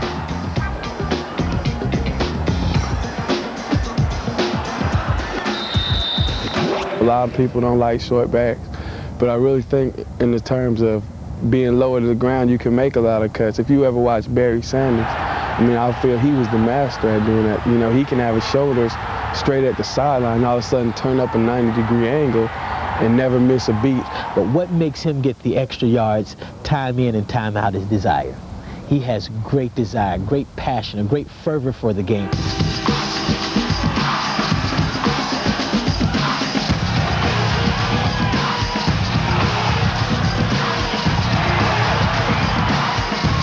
Coming in, we had basically a passing offense, but I said, no, you don't understand. This guy is as good as they come. He has to touch the ball 15 to 20 times a game, and as time went on, right, the truth spoke up for itself. John Jenkins, I think, now is his biggest fan. The Argos suffered this year when rushing accounted for a third of their offense. Lately, Toronto has won 4 of 5 games with equal portions of Michael Jenkins. We're a more successful team when we run the ball. And we set up the pass better when we run the ball. And I think that it kind of came to, you know, when you start losing, you try to find other alternatives.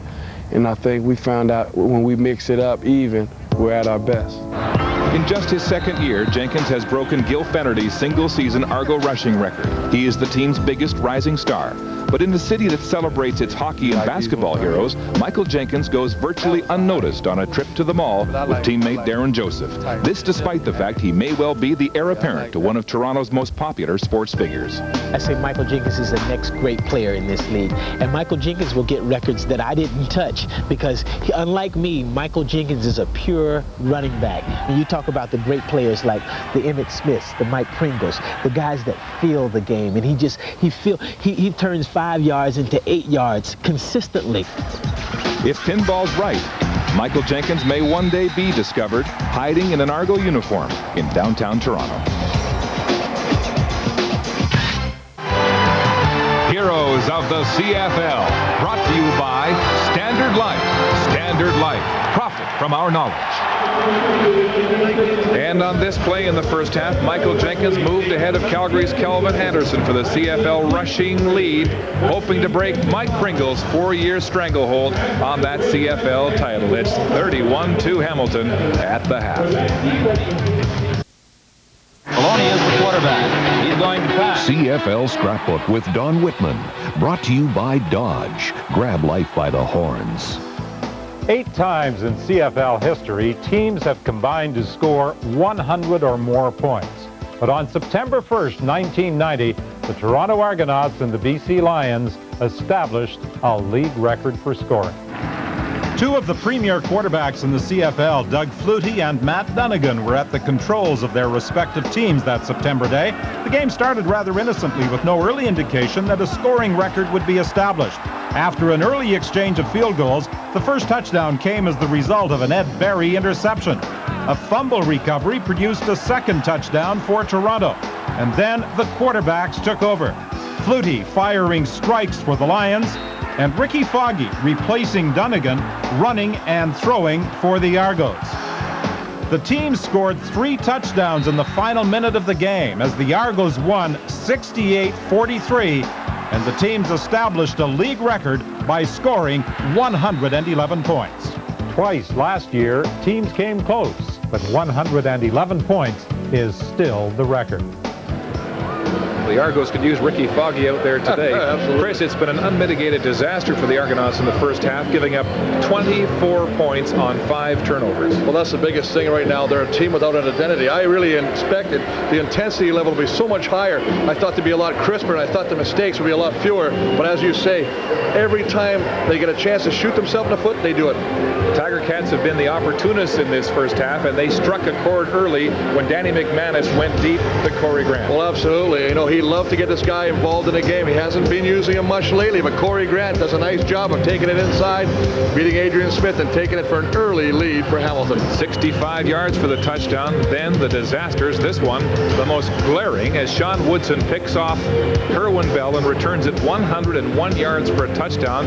He has 3 interceptions and 1 fumble recovery so far in the first half. He's got a season highlight package in one half of football. And then, of course, the situation doesn't get any better as Kerwin Bell is pulled out of the game to sit down for a few series, and you can see right now reacting very poorly about the judgment call made by Coach Clemens, and the tempers flare, and this is not what you need when he is supposedly one of the leaders of this offensive football team.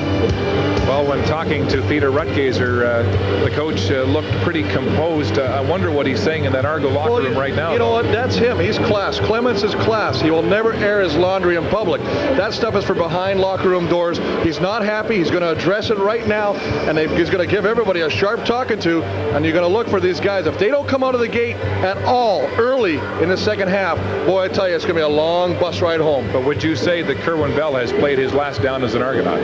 I think you can make that statement. We know he was retiring, but I think if he had any indications maybe he wanted to play somewhere else, perhaps Ottawa, I mean, nobody's going to want to take a chance on a guy that's not a team player. Well, if the Argos hope to make the playoffs in the West, they've got to do something dire here in the second half as they trail Hamilton 31-2 after a tremendous first half for the Tiger Cats. We're back to Ivor Wynn in the second half kickoff right after this.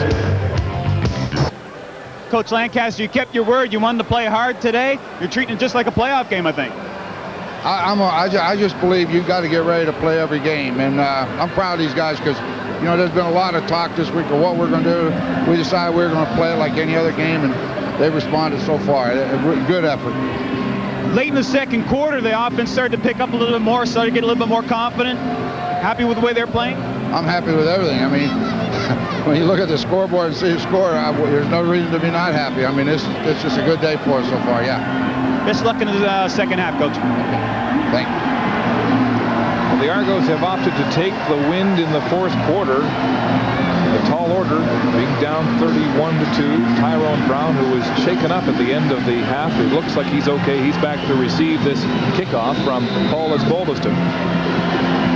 You have to wonder, Chris, how much more Danny McManus will play in this football game if it continues to be as one-sided. Adrian Smith has it for the Argonauts inside the 20. Smith upfield, breaks a tackle, still going, finally pulled down by Jeff Johnson from behind. Johnson has been a force on special teams for the Tiger Cats. A 58-yard kickoff and a 27-yard return by Adrian Smith. You know, Mark, one of the things you talk about, you say who's going to sit down, who's going to rest. One of the things that Coach Lancaster lives by is he will never tell one of his players that they will be playing like the first or third quarter, or they might sit. He feels that takes away from their game preparation. Well, it is indeed Jimmy Kemp at quarterback to start the second half for the Argos.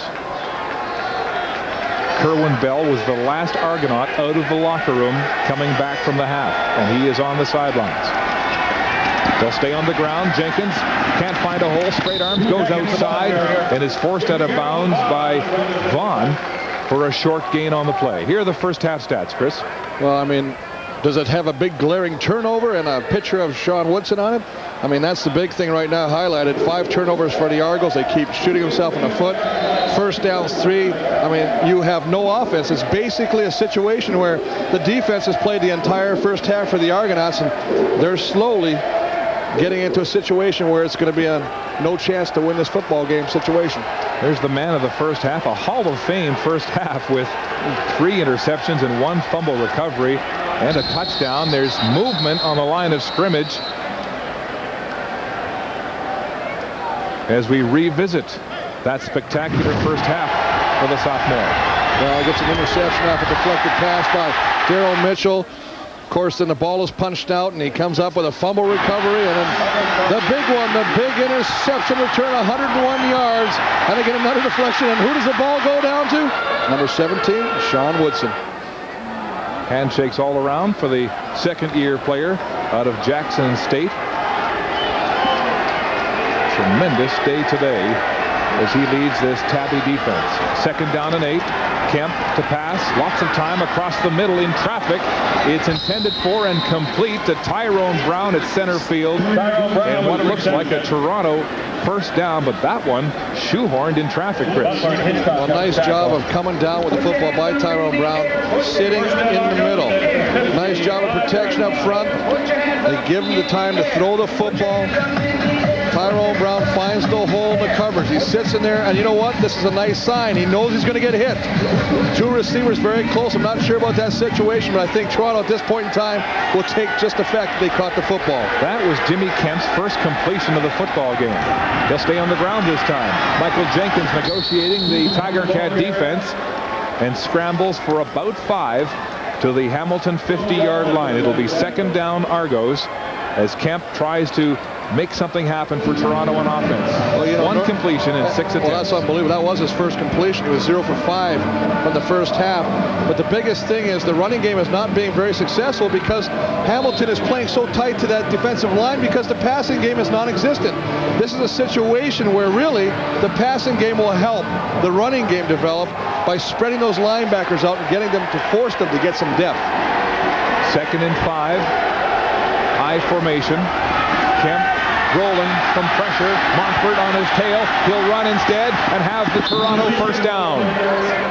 So Jimmy Kemp letting his legs do the talking there, and the Argos move the chains again. And a nice job because remember, this game is a game of what I can do, take care of my own job. You see Joe Montfort, he's going to do the rush. Now he's working against Roque. Nice job by Roque, but now Kemp leaves the protection of the pocket, gets to the outside, decides, you know what, I'm not going to throw the football. I've got a little clearance, takes off for it, and as you say, picks up a first down, putting the ball in Hamilton territory.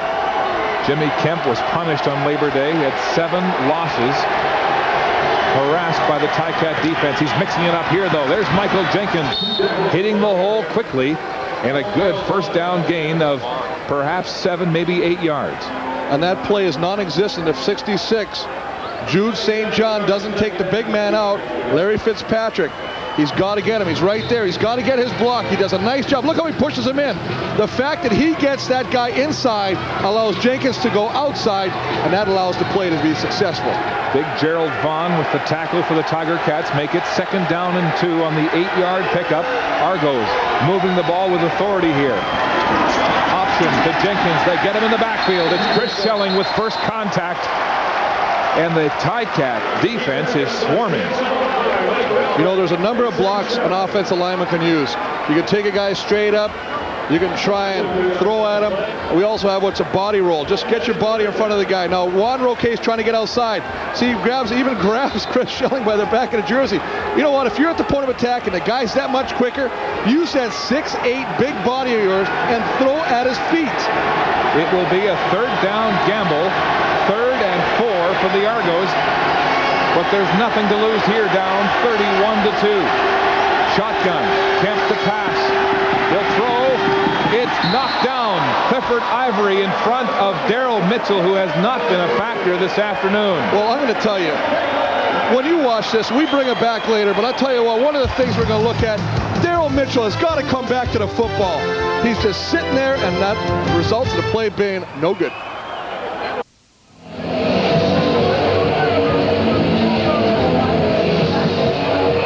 Another look at that 6th turnover of the game for the Argonauts. Well, I mean, he sits back there. Now you give him time. Now he throws the football. Now take it. I want you to watch these guys right here. Now, as the ball is thrown, you got to come back. Help your quarterback out. Now, Daryl Mitchell is a star in this league. He knows that rule. Don't sit stationary. That lets the defender get the jump on. And that play, Clifford Ivory got the jump. Second time the Argos have turned it over on downs in this football game. Here's McManus to pass. Throwing it to the wide side. It's complete to Darren Flutie, and he's pushed out of bounds by Rio Wells, shy of the first down, as Darren Flutie gets involved in this football game. His second catch. You take a look at the notes we talked about early. Jam, Jenkins, Alfred Mitchell. Jenkins, Alfred Mitchell combination. 60 yards, no big plays. They've had big plays all day. Grant's 65-yard touchdown catch. On offense for Hamilton, 2 rushing touchdowns. We wanted them to run the ball. They're doing it and jamming the receivers. Look at that. Only 34 yards from passing and 3 interceptions. Chris, no catches by Daryl Mitchell. There's a fumbled snap. McManus can't get it. Teagle grabs it out of the air with McManus standing, and he'll rumble to the end zone. Touchdown, Argonauts. Well, I don't know what Danny McManus is doing there, but I mean, you've got to fight for the football. He just kind of watched it go up, and he kind of stood back and said, I'm not used to catching the football. I'm used to throwing it. He allowed Calvin Teagle to take that and just step backwards. I'm not sure, Chris, if the cadence was off. What happened between Carl Coulter and Danny McManus? No, he was ready for it. It was just a little high. Then he stood there, let it go as Teagle jumped in front and helped himself to a 35-yard return for a touchdown. Well, that's a situation you really hate to see. I mean, don't give this team any life. And what do? I mean, the ball is just a shotgun snap. Gets away from Danny McManus, pops up in the air, and then he kind of backs away. And as you say, Calvin Teagle, number 73, returning it for a touchdown on the interception. Teagle, 35 yards, his first fumble recovery for a rather interception, I guess we'll call it. And he's into the end zone, and the Argos get their first touchdown of this game, courtesy of the defense. And might that give some life to this Argo team? As we mentioned, Daryl Mitchell and Ted Alford have yet to catch a pass. As Mike Pinball Clemens talks to Andre Kerwan, always optimistic Pinball is, trying to get the fires going here on the Argo bench. With 10:06 to go in the third quarter. An unusual turnover for Danny Mac. Did you see? Danny Mac just hit himself and said, you know what, my bag. I know I got to do that. I've got to take care of that. I can't let that happen. He's not happy about that play. You see a close-up look at the ball, just hits him, gets away from him. A little bit of a high snap, but nothing that he normally can't handle, and then he backs up. And you know, I think he thought Troy Davis was going to get the ball, and Davis fell down. One of those situations where you got a right fielder and a center fielder calling for the football, and nobody makes the call. And unfortunately, in this case, the guy that makes the call is Calvin Teagle, the enemy. A little after you, Alphonse. And you're right, Teagle was gone. Prefontaine set to kick it off for the Argos. Troy Davis, Jeff Johnson, the return men for the Tiger Cats. And it will be Davis at his own 11-yard line with 6 blockers in front, goes outside, steps in front of Wells, finally driven out of bounds and hard. There are no flags, but the fans are standing. Well, I think there should have been a flag on that one. He rode him out. He rode him out in the back of his jersey and threw him on the ground. 20-yard return for Troy Davis. You're right, Chris. Driven by Elberg nearly into the wall. Well, that definitely, you know, they talk about, you know, protecting certain players, and sometimes you hear the criticism they'll throw the flag too early to avoid unnecessary roughness, but that's one of them that should have thrown the flag on. McManus back to work in the shotgun for the Tiger Cats. He'll hand off to Troy Davis, who runs headlong into Mike O'Shea for a short game. The Tiger Cats continuing to run on first downs here. That's a situation, Mark. You still got 31-9 lead. You still got Danny McManus in the game, and you know, had Toronto not got that last touchdown by Calvin Teagle, they may have entertained thoughts of maybe pulling Danny or letting Danny sit. But I believe that Danny McManus will play as long, at least for the finish the third quarter here. Cody Ledbetter has thrown only 17 passes this season. It's nearly intercepted. That pass intended for Mike Morielli, and Steinauer had the ball and daylight to the end zone but couldn't hold on. Well, that is so fortunate for the Ticats because, as you say, Orlando Steinauer, the ball hawk who has 5 interceptions in the month of October, sees this and should rightly have caught this football and taken it all the way, and it would have been 2 consecutive series where the defense had scored a touchdown. It looked like Morielli may have got his hand on the ball at the last minute to deflect it. Suddenly, the composed Tiger Cats look to be in disarray on offense. Adrian Smith back to return this punt into the wind from Paul Osbaldiston. He struggled in the first quarter into the wind with kicks of 26 and 30 yards. This one's similar as it drops early at center field and will bounce to the sidelines and out of bounds at the 48-yard line. A 27-yard punt into the wind by the Oz as the Argos go to work on offense. This evening on Hockey Night in Canada, the Colorado Avalanche will be in Toronto to play the Leafs on the full network except Alberta and Quebec. Those 2 provinces will see the Canadiens in Calgary against the Red Hot Flames. While the second half of the doubleheader tonight has the Canucks heading south to San Jose to go against the Sharks. Here in Hamilton, as we continue to celebrate our 50th season of the CFL on CBC, it's a 31-9 Hamilton lead in the third quarter. Kemp at quarterback, handing off to Michael Jenkins. Outside, some daylight, tries to straight arm Vaughn. No doing, as he's hogtied at the 52. And that's the thing that's so impressive about this Ticat defense. It's their aggressive nature. It's their no-holds-barred attack style. And boy, when they meet a ball carrier, whether it be a running back or a receiver, they treat them very, very impolitely. I mean, look at this. Look at Big Gerald Vaughn slamming him down. Like a steer wrestler on that one, Chris. The gain is 4, 2nd and 6. Jenkins out of the game. Tyrone Brown in. 5 receiver set. No, it's Jenkins still on the ground, and he'll be shy of the first down by at least 3 yards. And another third down situation. But no gamble. At least they're sending the punter on. Pinball is. Noel Prefontaine coming into the game after they failed that 3rd and 5 gamble. Well, they got to get it. But, I mean, again, we talk about the team speed, the physical nature of the Ticat as it comes toward us, right at us here. Watch the swarm of Ticats. I mean, there's 4 guys around the ball carrier. There's no chance for Jenkins to make one guy miss because the rest of his teammates are there. Prefontaine, a spiral, driving Archie Amerson into the end zone, off the uprights, back onto the 1-yard line. Then it rolls back across the goal line before Amerson concedes a single point. Again, the uprights coming into play for the 3rd time in this football game. We've seen them knock down a Giancola field goal attempt, a Danny Mac potential touchdown pass, and now that punt into the end zone came out, then went back in. That's the same goalposts. And I wonder if we came back here around midnight or 1 o'clock in the morning if they're going to dig this one out and burn it, melt it at the refinery. The haunted goalposts of Hamilton's Ivor Wynn.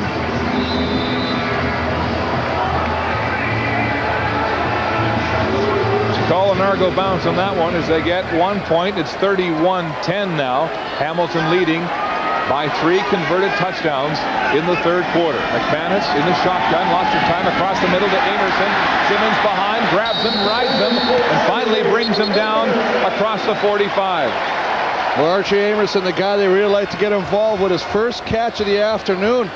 I mean, you look at the score and you see 31-10 mark, and you're thinking, boy, these guys must have big games. But you look, Archie Amerson with his first catch, he's a big play guy. You also look at the other guys. Where's Darren Flutie? He's only got 2 catches. Andrew Grigg gets 1,000 yards receiving last week. Goes over to 1,000 yards, I should say. 1 catch today. First down on that catch, the first of the game by Amerson. McManus, more time in the pocket, waiting, throws it across the middle, and it bounces out of the hands of Chris Neal. That could have been an interception too. One of the biggest things that defenses will say around the league, if you have success against Danny Mac, it's force him to hesitate. force him to hold on to the football because he's known for such a quick release. He makes his read and boom, the ball is gone. On this play, look at this. He holds on to it again, and this is the second time in a handful of series that a ball should have been gone the other way. We saw Steinhauer just drop one. Orlando Steinhauer should have had the interception, and in this one, definitely Chris Neal should have had that interception. 2nd and 10 with a jittery offense of the Ticats. Here's the blitz across the middle. Knocked down, and Steinhauer had a chance at that one. This Argo defense has come alive. The Hamilton offense looks touchy. You know what? I think the Hamilton offense, going in with the lead, I think they became complacent. They were happy with the way they were playing. They thought we just can ride out the next 30 minutes, but you can't, because this Argo defense, as we look at Steinhauer making a great play again, getting a hand on the football, it actually hits him on the back of the hand. But again, another situation where the Argo defense is not quitting, and I just think it's a situation where Hamilton's offense is a little complacent, and they need to wake up a little bit and say, you know what, there's still some time to play in this football game. Osbaldiston, a better punt this time over the head of Adrian Smith, underestimating his leg, and then he falls down for no gain on the return. We'll mark it at 2 on a 36-yard punt, the longest into the wind of the day, as Cody Ledbetter, the backup quarterback, warms up on the Ticat bench. CBC and the CFL. You can't get more Canadian than that, eh? Congratulations on 50 great seasons, eh?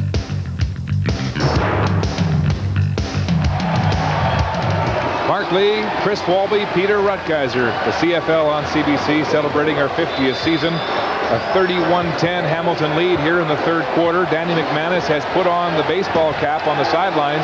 He may be done for the game as Ledbetter has warmed up. But right now it's Kemp at quarterback for the Argos. Play action rolling right, lots of time. Throwing to the sidelines, way over the head of Ted Alford, who has yet to catch a pass this afternoon. Well, again, just a situation of an inaccurate throw. The decision was right. Let's take a look at the jam production. We talked about it. Jenkins, Alford, and Mitchell today, and you can see Michael Jenkins 66 yards rushing. But Mark, look at the other two. The big goose eggs for Alford, and a surprising one for the big play guy, Daryl Mitchell. Tell you what, though, the quarterbacks haven't been able to get the ball to the receivers today. The cupboard has been bare in your jam production. 2nd and 10. Kemp rolling left this time, away from pressure. He'll throw wide open. Nigel Williams hurdling for the first down marker before Woodson finally stops him. It'll be very close. There's the big Argo target, signals first down. And there will be a measurement, I think, Chris. Well, they're going to bring the sticks out to measure as you see him roll out. Goes to the other side, opposite side of the football field, gives it to Nigel, and as you say, good effort to reach to what could be, or hopefully will be, a Argonaut first down. Oh, they're just short by inches, less than the length of a football. Kemp has a chance during the measurement to have a word with John Jenkins, the offensive coordinator on the Argo bench. You're sure he wasn't over there saying, Kerwin, what would you do? Kerwin getting the cold shoulder, I think, these days after his outburst late in the first half. It'll be 3rd down and 1 yard to go, really less than a yard. And the Argos gambling again, just across their own 40-yard line. High formation backfield. Tiger Cats stacking up the box. Here's Kemp pushing, and he'll have the Toronto first down. Nice job of that offensive line, pushing forward in a V formation, using the center as the main figure of your V, and he just follows big Juan Roque, number 68, the right tackle, to pick up that first down. Right now, Daryl Mitchell is not in the ball game. I wonder if that knee is acting up on him again. Pressure. Here's Philbrook from behind. He's got him. Down goes Jimmy Kemp. And the veteran from Carleton gets a scalp. Well, Darth Vader, 77, comes across, lowers the boom on him. Nice shoestring tackle on Jimmy Kemp as he's trying to get to the outside. Again, pressure. They're going to bring an extra guy. Jason Lamar, the middle linebacker, comes through there, flushes Jimmy Kemp to the outside. Mike Philbrick tackles him, but even at the end of the play, you can see the hustle of Robbie Hitchcock, the free safety, who's also there. 5th sack of the season for Mike Philbrick. 2nd down, 15 to go for the Argonauts. Kemp pressure from Montford. He's got him. Breaks the way. Wow! Kemp making it up as he goes. Cross field. It's complete. Ted Alford with his first catch of the game at the 50, but he's about 2 yards short of the first down, and he looks like he's wounded. Well, he looks very shaken up right there. He's leaning and looking at the leg. But what a wonderful job by Jimmy Kemp to keep this play alive, because Jimmy Kemp rightfully should be taken down by Joe Montford. And you got to be wondering, who do the Argos have left at receiver? This is Daryl Mitchell curled up in a ball on the bench, and now Alford's hurting. You know what? Obviously, you hit on it. It obviously has to be a situation where Mitchell's hurt, but let's take a look at Joe Montford working against Roque. Gets around, gets him out. This is a sack. Joe Montford wants this. He knows it's there, but a nice job of Jimmy Kemp to get to the outside, have the presence of mind to throw cross body, flip his body in the air to get the ball. It's a tough pass to throw. Absolutely. To Ted Alford, who makes a nice catch. They pick up a big first down. Actually, they put him in a 3rd and short situation, but the more critical thing is obviously the health of Ted Alford. Well, backing Alford is the rookie out of Laurier, Andre Talbot, who's had no catches this year. And on the other side, they've got Grayson Shillingford, the sophomore out of UBC, but it looks like Alford's up under his own steam. Well, you can see just going around, and he gets hit from behind. And as he goes down, I think the knee drives in. Diedrich Mastis with the tackle, but the knee drives into the turf. And a lot of times your knee will go numb. And so it's another 3rd down situation, 2 yards to go this time for Toronto. In the gambling mood again with nothing to lose, down by 21. And you can see, Mark, that's the good news. The trainers are coming over to Ted Alford. He's going, I'm okay. He's waving him off. I'm all right. I'll be back. But he's got to come off the field for 3 plays. 3rd down gamble. Jenkins hurdling. Hit hard. It'll be very close. I'm not sure if he got there, Chris. Well, this is, you know what? It all comes down to where the official marks it. Now, one is signaling first down already. They're not even going to measure this. It's always dangerous when the running back leaves his feet and goes in the air, because the referee has a hard time of judging where he is. Now, he's going to try and jump for this first down. He goes up. Good contact right there by Shelley and Lamar. Now, 24's got to get in there. He has to make the decision where it was according to the first down marker. He gave it to him, and the drive continues. Good spot. Argos, first down. It's Jenkins again, right through the middle of the defense. Pulled down from behind by Larry Fitzpatrick at that defensive tackle position, but Michael Jenkins shouldering the yeoman share of the work here on the offense with injuries to Daryl Mitchell, and of course seeing Ted Alford out for 3 plays after being shaken up on the tackle. It is 2nd and 4. The gain was 6 by Jenkins. They go back to Michael Jenkins, and he'll have another first down. Mike Philbrick making the tackle for the Tiger Cats. Michael Jenkins has already received interest from 4 NFL teams. The Argos are trying to sign him to a new 2-year contract, Chris, and he's going to at least double his salary. Well, absolutely he will, and he's worth every penny they pay him. I mean, here's a guy that, he's in his 2nd year. He's having a great year. I mean, but I think the biggest thing is, you know what? Be down here, play down here, be the star down here. But I guess it's in everybody's, in their back of their mind, the dream of playing in the NFL for the big bucks. Here's Kemp with pressure, stepping up, breaks a tackle. Now lots of daylight for the Argo QB. Another move, and he's finally down to cross the Hamilton 20 as Jimmy Kemp brings this Argo offense to life. And the reason this is successful for Jimmy Kemp on a 27-yard scamper is the Ticats secondary is in man-to-man coverage. So as a result, the receivers are running down the field. The defensive backs are turned covering them. Nobody sees it. There's no linebackers there. Jimmy Kemp does a nice job of sidestepping the tackle attempt by Mike Philbrick and taking off down the football field, but not before he picks up a big one, and we see they're now working on number 77, Mike Philbrick.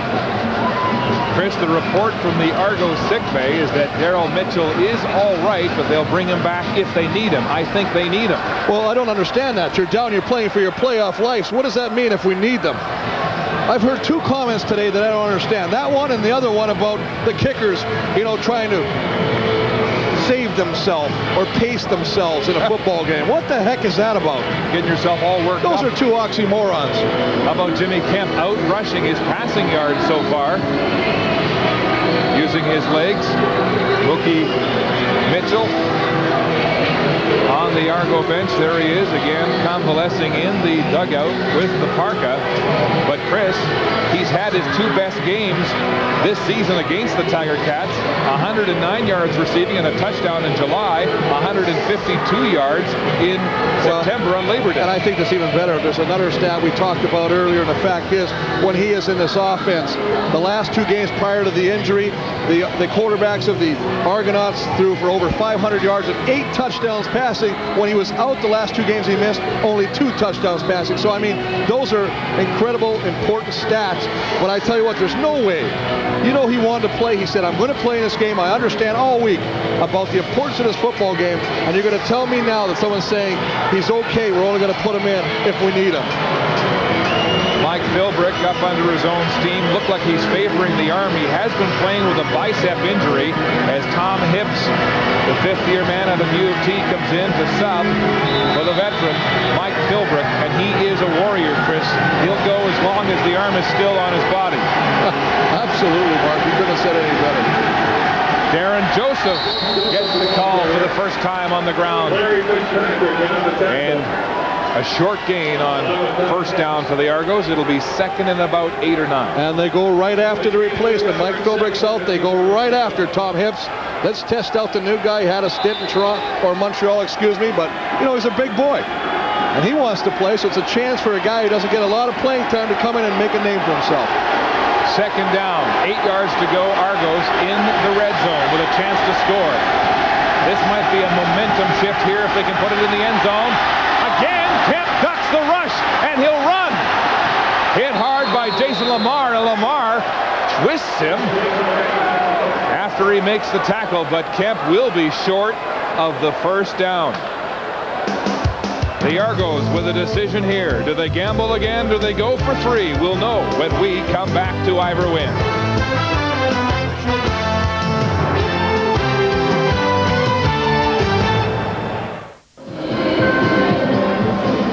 Mike Jenkins, Jimmy Kemp, the two catalysts on the ground for the Argo offense.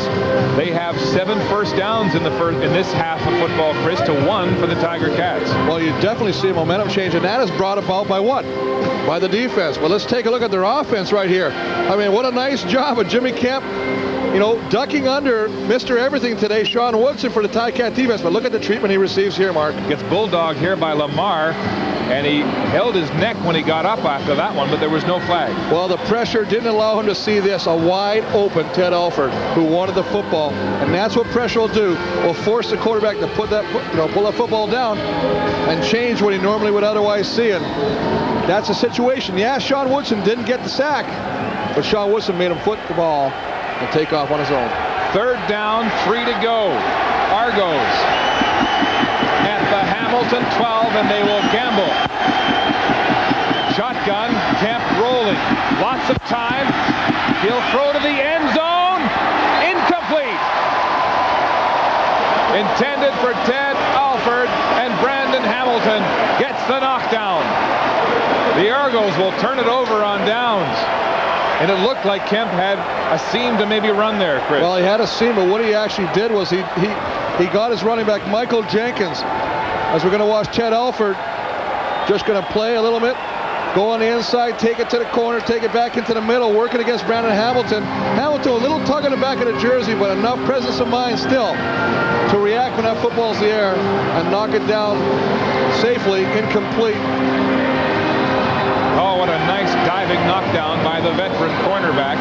The Argos now good on 2 of 5 third down gambles today. Missing that one. Cody Ledbetter in for Danny McManus at quarterback for the Tiger Cats. Ledbetter on his own 5 across the middle. It's complete. for a short gain on the play. Corey Grant, the receiver, on the first offering from Ledbetter, and those are his numbers this season, Chris. He really hasn't had much playing time at all. No, and I tell you what, the graduate of New Mexico State, you read his bio, one of the things I find very interesting, Mark, majored in hospitality. I mean, I should have had about 20 degrees in by that. What is this major? I didn't know that was a degree. Are you saying that's a bird course?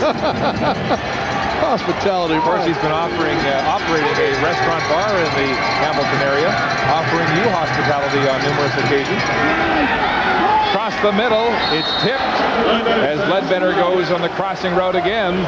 It's incomplete in a punt situation for Paul Osbaldiston, who will be standing, if not in his end zone, very close to it. Well, look at this, and again, talk about time of possession being misleading. 24 minutes to 20 for Hamilton. Obviously swayed by that third quarter where really the only offensive or only touchdown was Calvin Tiggle on that fumble, high deflected pass by Danny McManus. But that third down gamble drive that died on the 12-yard line of Hamilton is a killer for the Argos. It would have really given them a chance to think comeback is possible. Right now they trail by 3 converted touchdowns. Here's Osbaldiston on his own 1. He's going to run back and concede a safety. Standing behind the goalpost for protection. Ozzie finally takes a knee. I've seen a lot of things in my 16 years of football, Mark, both as a player and working with you. That's unbelievable.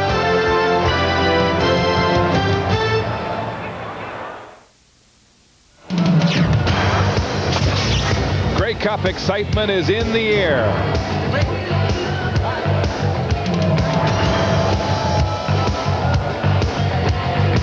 Catch Grey Cup weekend, November 24th and 25th, concluding with CBC's exclusive coverage of the Grey Cup game as we proudly celebrate the 50th telecast of the Grey Cup on CBC. Osbaldiston kicking off after giving up the 2-point safety. And it's Adrian Smith, the return man for the Argos, up the middle. He's got a seam, good blocks, and a good return as the Ticats made a good decision to give up the safety, kick off for field position reasons, and the Argos take the field position right back, and there's an injured official on the field right now. Looks like Jacques DeCarry, yes, has been shaken up, and he's lost his cap. Well, you know, he also knows that it's almost time to start picking those Warriors. And, you know, we'll have a big special on that. He's just trying to get in the highlight film. Major foul, face mask, Hamilton, number 25, first down. Dwayne Butler called on a face mask as Jacques DeCarry is up and apparently okay, and that will move the ball across center field to the Hamilton 54. So the Argos have tremendous field position here with 13:05 to go in regulation time. I can see him coming across. Nice job of returning it right there. You can see it. Grabs a hand. Surprised they've moved it up as far. Usually they call that unintentional, and it's only a 5-yarder. That adds on the 32-yard return of Adrian Smith, and Kemp with poor pass completion numbers, but good rushing numbers here this afternoon. Has got something mustered here on offense for the Toronto Argonauts. But they've got to score on each drive to get back. Hand off, Michael Jenkins, Broom up the middle, and a good 7 or 8 yards on that first down carry. Well, this is a different Argonaut offense we're seeing right now. I mean, they're really executing. They're coming off the ball. Jenkins is really giving life to them. They're picking up nice first down yardage. Just, you know, little high handoff, let them find a hole. But again, 7 yards on first down. Second down and 3. Kemp in the shotgun will pass. Lots of time. Gets it away. It's incomplete. Grayson Shillingford diving, had it momentarily, then dropped the ball. And so the Argos are in another third down situation, and the kick team is not coming on the field. They'll gamble again. Well, I think it's a situation, as you say, with 12:09 left in the football game and with your life hanging in the balance. I mean, you just got to keep going for it and make it 3 times. The ball just a little past the outstretched hands, but he gets his hands on the football. And, you know, when you look on film tomorrow, win or lose, Grayson Schillingford is going to wish he had that ball. Argos have been good on 2 of 5 third down gambles. Here they go for the 6th time this afternoon. Movement on the line of scrimmage. Kemp may have pulled the Ticats off. He gets a completion to Ted Alford, who's pushed out of bounds after the first down. The Cats are saying it's going back. We'll have to see what the call is here, Chris. Well, I think it's going to go against Hamilton. I really believe it. I know that the Ticats, every time the flag is thrown, the defense is always going to say it's the offense, but I think on this occasion, I think it's Joe Montford who does the jumping. Offside, Hamilton, number 53. You nailed it. First down. So Lancaster shakes his head as the Argos move the yardsticks. Right at the top of your screen right now. Anticipating the count. Got him. First down at the 33 of the Tiger Cats. Kemp with time, airs it out. It's caught by Schillingford, who had to come back for the ball. It was behind him. And a nice decision by Kemp to get the ball to Schillingford. Again, I'm not real happy with the accuracy of the throw, because I think when you're in a situation when you have a receiver with speed, Schillingford does have speed, you get him on the fly, he can turn that into a bigger play. As it is, he has to turn around, stop to catch the football, and allow the tackler to limit it to a 4-yard gain. Schillingford in the game for Daryl Mitchell, who clearly is not fit enough to play football right now, or he'd be back in the lineup. Second down, 6, Argos. Handoff, Jenkins has a seam. And a first down, still rumbling to the 20-yard line of the Tiger Cats, as Dwayne Butler goes down afterwards heavily. But the Argos threatening again, Chris. Nice deep handoff. He gets in there right now. And one of the things the shotgun does is it forces the ends to come up the field. On that play, Gonzalo Floyd, the short side end, has to come up and creates his own natural seam. Jenkins exploits it and picks up the first down. Argos desperate for a playoff spot in the West, trying to come back here tonight. Deep to the end zone for Kerwan. It's intercepted. Rob Hitchcock has the ball for the Tiger Cats. His 6th interception of the season.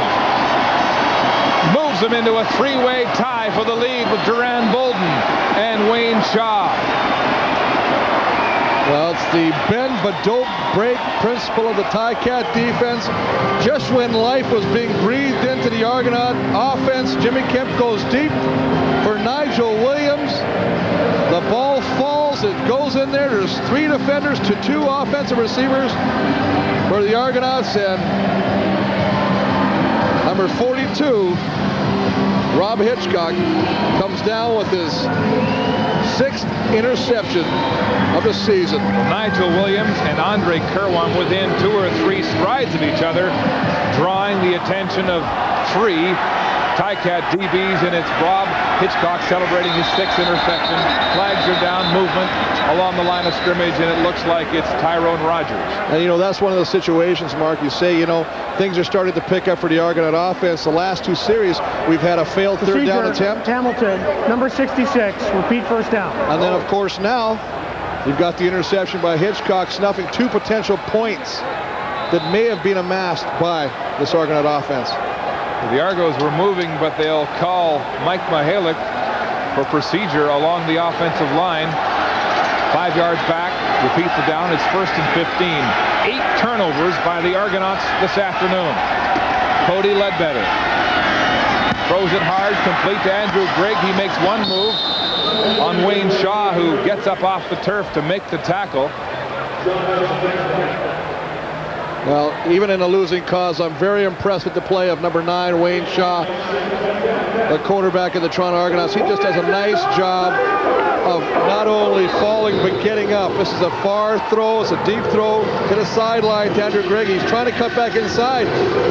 Now, what you don't see before that Wayne Shaw slips is Wayne Shaw took away the inside of the field away from Andrew Grigg, forcing him to come back, and then had enough presence of mind to get up and make the play.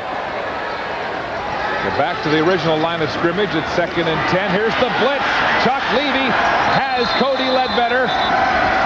And a big sack with assistance from the far side, Kelvin Kinney. Well, again, the defense is doing its part. You just got to wonder, I mean, the thing that's going to come back to haunt this Argonaut team is the first half. totally inept offense first half. They get some life second half. They haven't been able to score last 2 times. Should have got some points, even if it's a field goal. 6 more points at least in the last 2 drives. Now they're going to get the ball back again in good field position. Chris, the Argo offense was in the Hamilton red zone twice and came away with a safety touch. Will Osbaldiston do it again? Will he hide behind the goalpost for a safety? Standing at the goal line. Letting the clock run down. No, he'll punt this time. A beauty. Driving back Adrian Smith to his own 47. Smith hit hard after crossing center field. But again, the Argos winning the battle of field position. They'll go on offense as Daryl Mitchell sits tight in the dugout. Welcome back to Ivor Wynne in Hamilton, and at this time, on behalf of Chris, Peter, and our entire CFL on CBC crew, I'd like to offer our sympathies to Tiger Cat scout Bernie Custis. Bernie lost his wife Lorraine yesterday after heart bypass surgery in Mississauga. She was 74 years old. Bernie is a deeply loved man in this community, former player, a coach at MAC. And it's a tough time for him and his family. Bernie, our thoughts to you and your family today. Flags are down again. Here comes Glenn Johnson with the call. Procedure, Toronto, number 66. Repeat first down. So Jude St. John called for illegal procedure. Big man right there. Left guard getting out of his snap a little early. They'll move it back 5 yards. 1st and 15 Argos on their side of center field at the 53. Time running out. 7:57 to play in regulation. Down by 19. Here's the rush. Kemp tries to get away. Still going. Finally tackled for the sack. Jason Lamar with his 5th sack of the season. Well, Larry Fitzpatrick, number 98, says, what do I got to do to get a sack in this game? He's been around the quarterback all day. Great penetration by number 98. He's going to get in the field. Does a nice job of shake and bake. He's got a clear rush. He should have. He escapes that. Tom Hibb, 75. I got him. No, he misses him as well. And as you say, Jason Lamar, the middle linebacker, wraps him up. So it's 2nd and 21. 3rd sack of the day against the Argos. Tiger Cats pushing Toronto back as they head into the wind in the 4th quarter.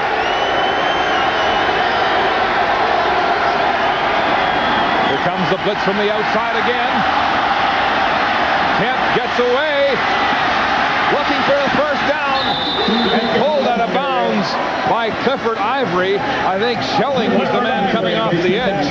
Well, they brought the blitz, as you say, and again, what eyesight, what field of vision by 15 Jimmy Kemp to see the blitz. Sits back, the blitz is going to come, he steps away from it. That's Sean Woodson from the other side, and a nice move to get away, to beat the contained man who is supposed to not let him get to the outside. He fails in his job, and as a result, puts him in a 3rd and short situation, but again, no goal for it. Another gamble. On the ground, Jenkins rushing hard. He'll have the first down. It's Jenkins and Kemp running the offense. Literally, Kemp 66 yards rushing on 6 carries. That's an 11-yard average. Well, he's just doing what he has to do. He says, you know what? If I can't do it to the, through the air, I'll do what I have to do on the ground. But it's his effort. He's making moves. He's fighting. There's an injured Tiger Cat on the play. It's Tom Hipp, slow to get up. He's all right. It looks like limping. But he'll have to leave for 3 plays. And a nice job there of that offensive line getting off and getting those 3 yards. You see 21 yards, or 21 rushes, excuse me, for 100 yards again. His 8th 100-yard rushing game of the year. You know, Chris, he missed 2 games this season. Can you imagine what his numbers would be? He's already broken Gil Fennerty's single-season Argo rushing record. He is the CFL leader in his sophomore season. Here's Kemp going deep downfield. Oh, Ted Alford makes a circus catch at the 15. Absolutely wonderful execution, and it's about time by the Argo offense, just running a little corner route, and a nice job of Ted Alford coming into the middle, reaching up and snaring that pass. despite good coverage by Diedrich Mathis. Mathis tried to pick his pocket there, but it is a 24-yard gain on the pass to Alford. Argos in the red zone again for the third time. Kemp airs it out to Darren Joseph. Joseph has his legs cut out from under him by Jason Lamar after he crosses the 15-yard line. And again, Mark, we're in a situation where the Argo offense is now in the red zone. They can't be satisfied with, coming away with nothing. They have to come away with points with 4:56 and ticking left in this ball game. The gain is only 2, 2nd and 8. Kemp trying to get into the end zone. He has but a safety touch to show for 3 big drives. Into the corner, looking for Jenkins. He's got it! Touchdown, Argonauts!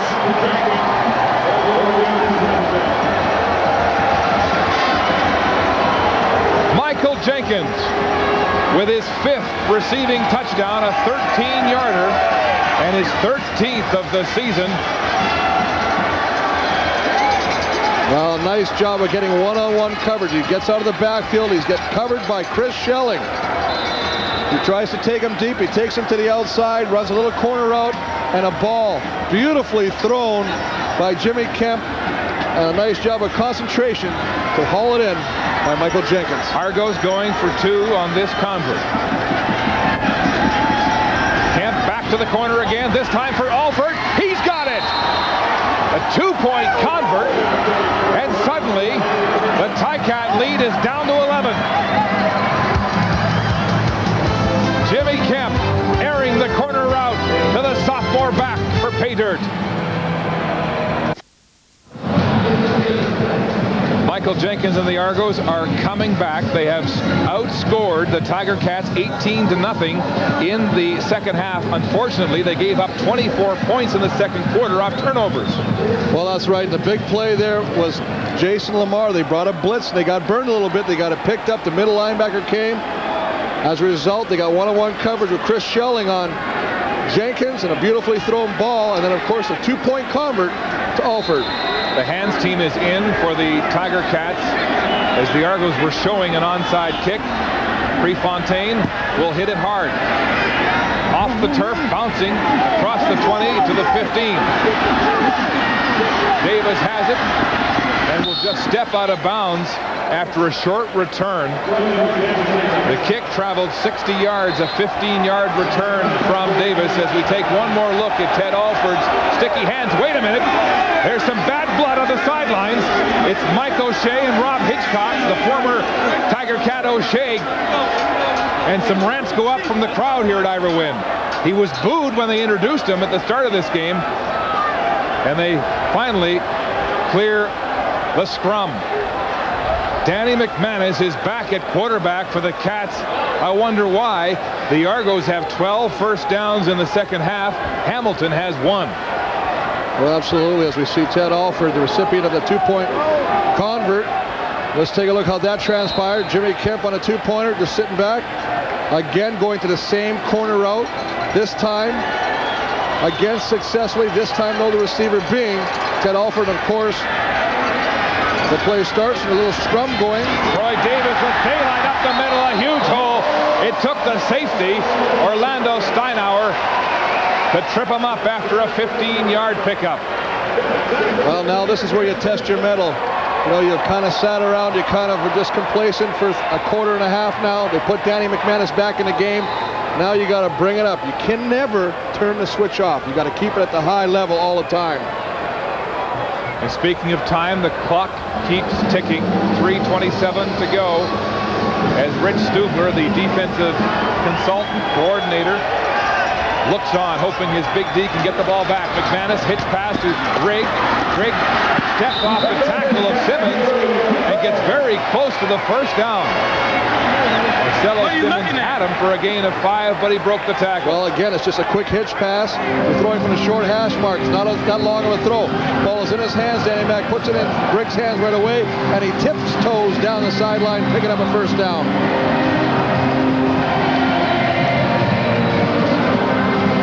Third first down of this half for the Tiger Cats as McManus comes back in. to try to restore order to this football game as far as Hamilton is concerned.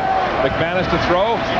It's complete to Archie Emerson as he dives to the 45. About a yard shy of another first down. McManus clicking here late in the fourth quarter with 2:51 to go. It's the 3-minute warning at Ivor Wynn.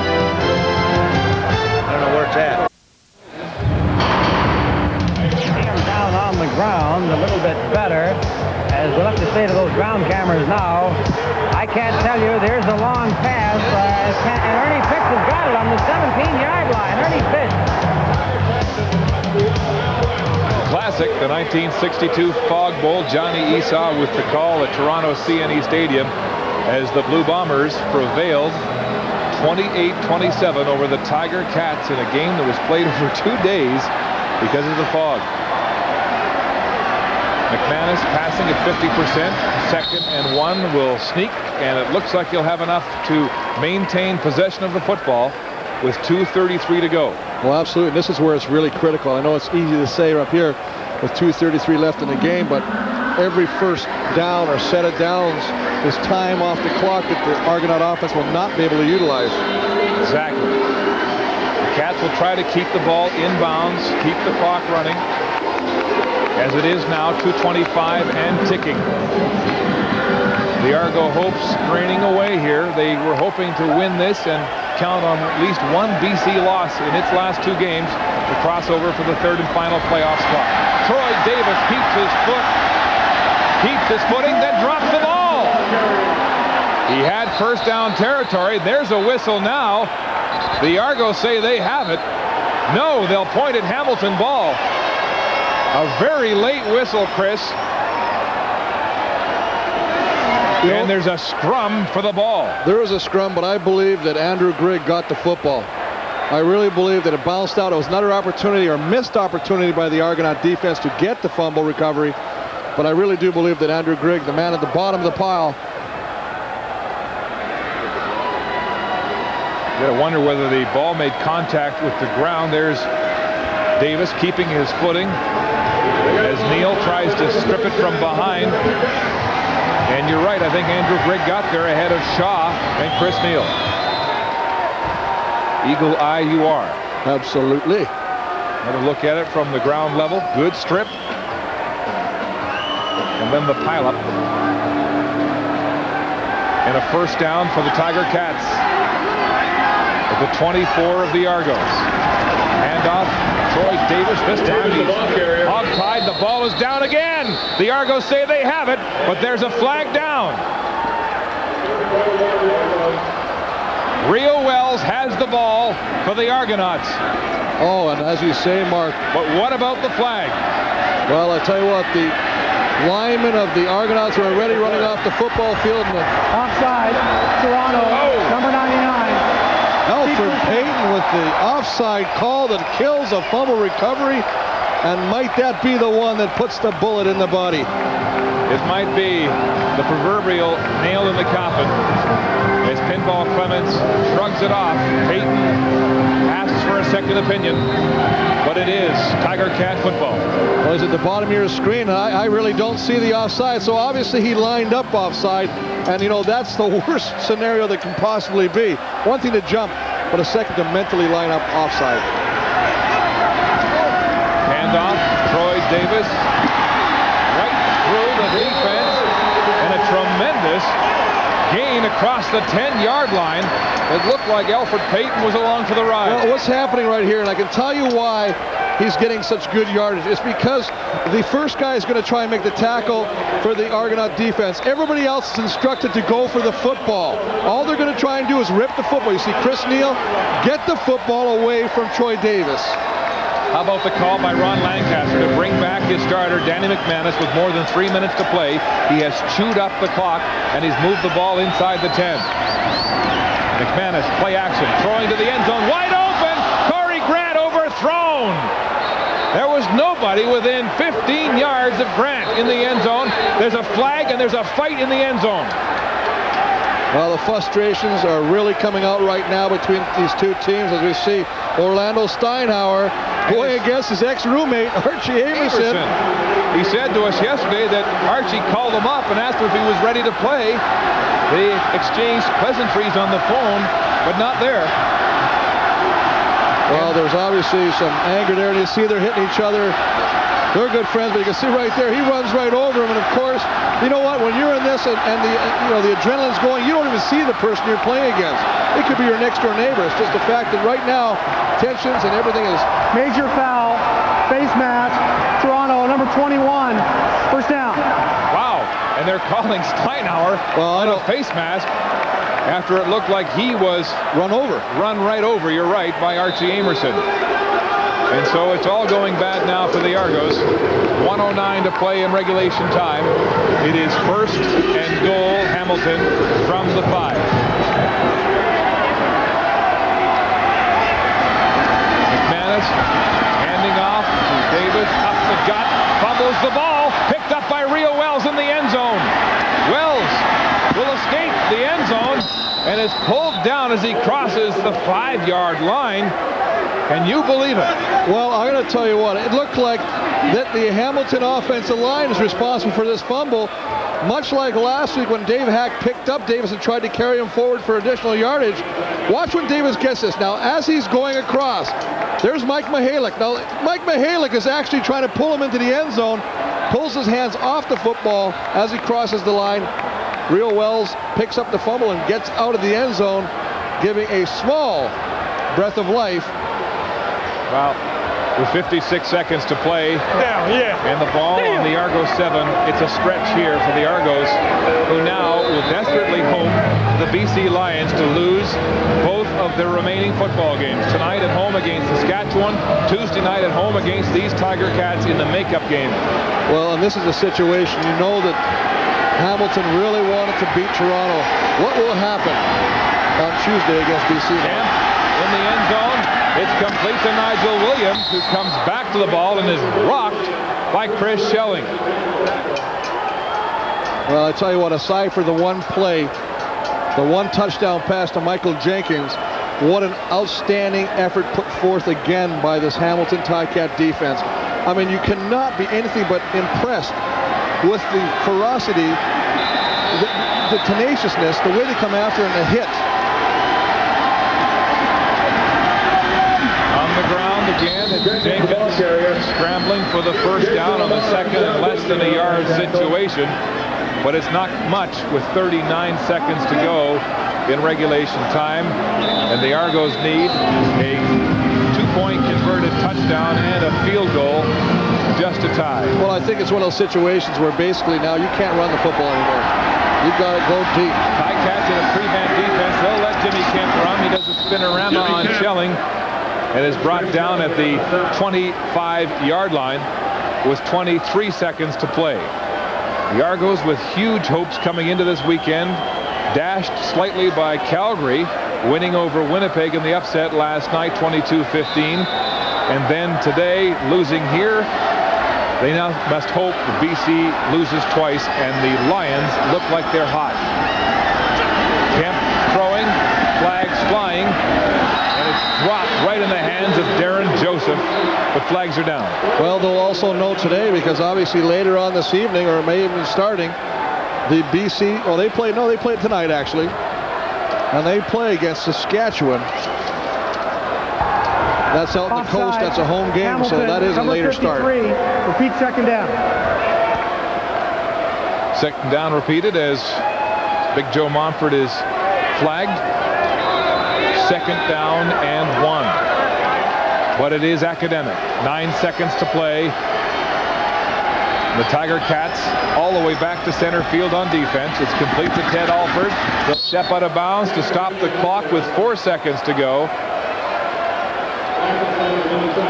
The Tiger Cats, with a 31-20 lead, have accomplished their mission today to beat the Argos with their first stringers and crush Toronto's hopes now as they wait and watch in BC. Well, absolutely. And that's the biggest thing that I'm really impressed with.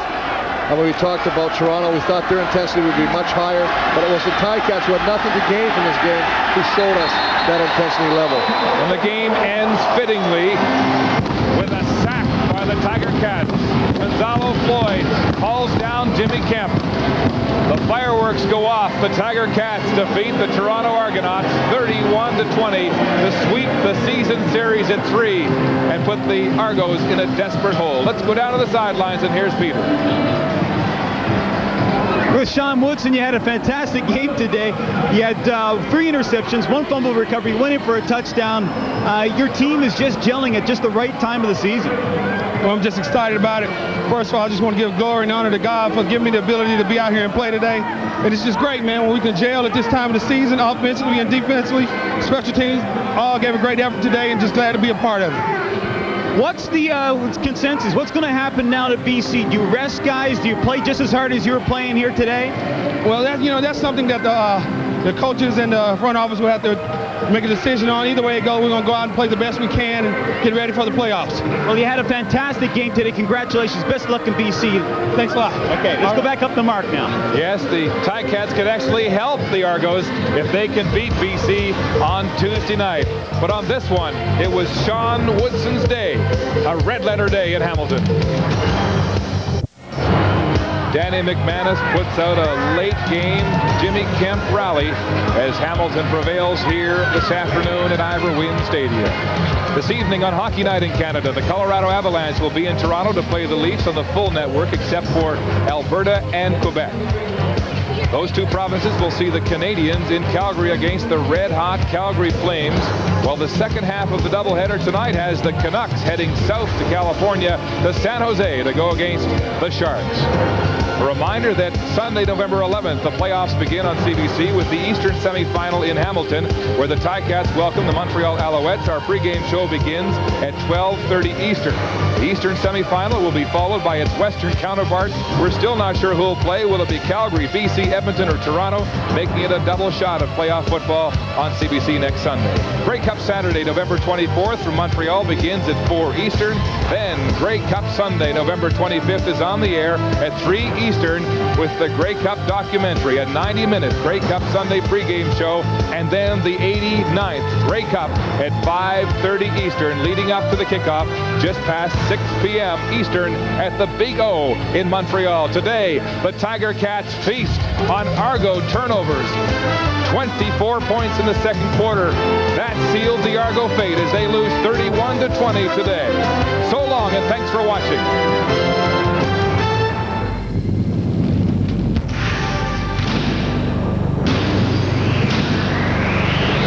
CBC Sports, Canada's Olympic Network.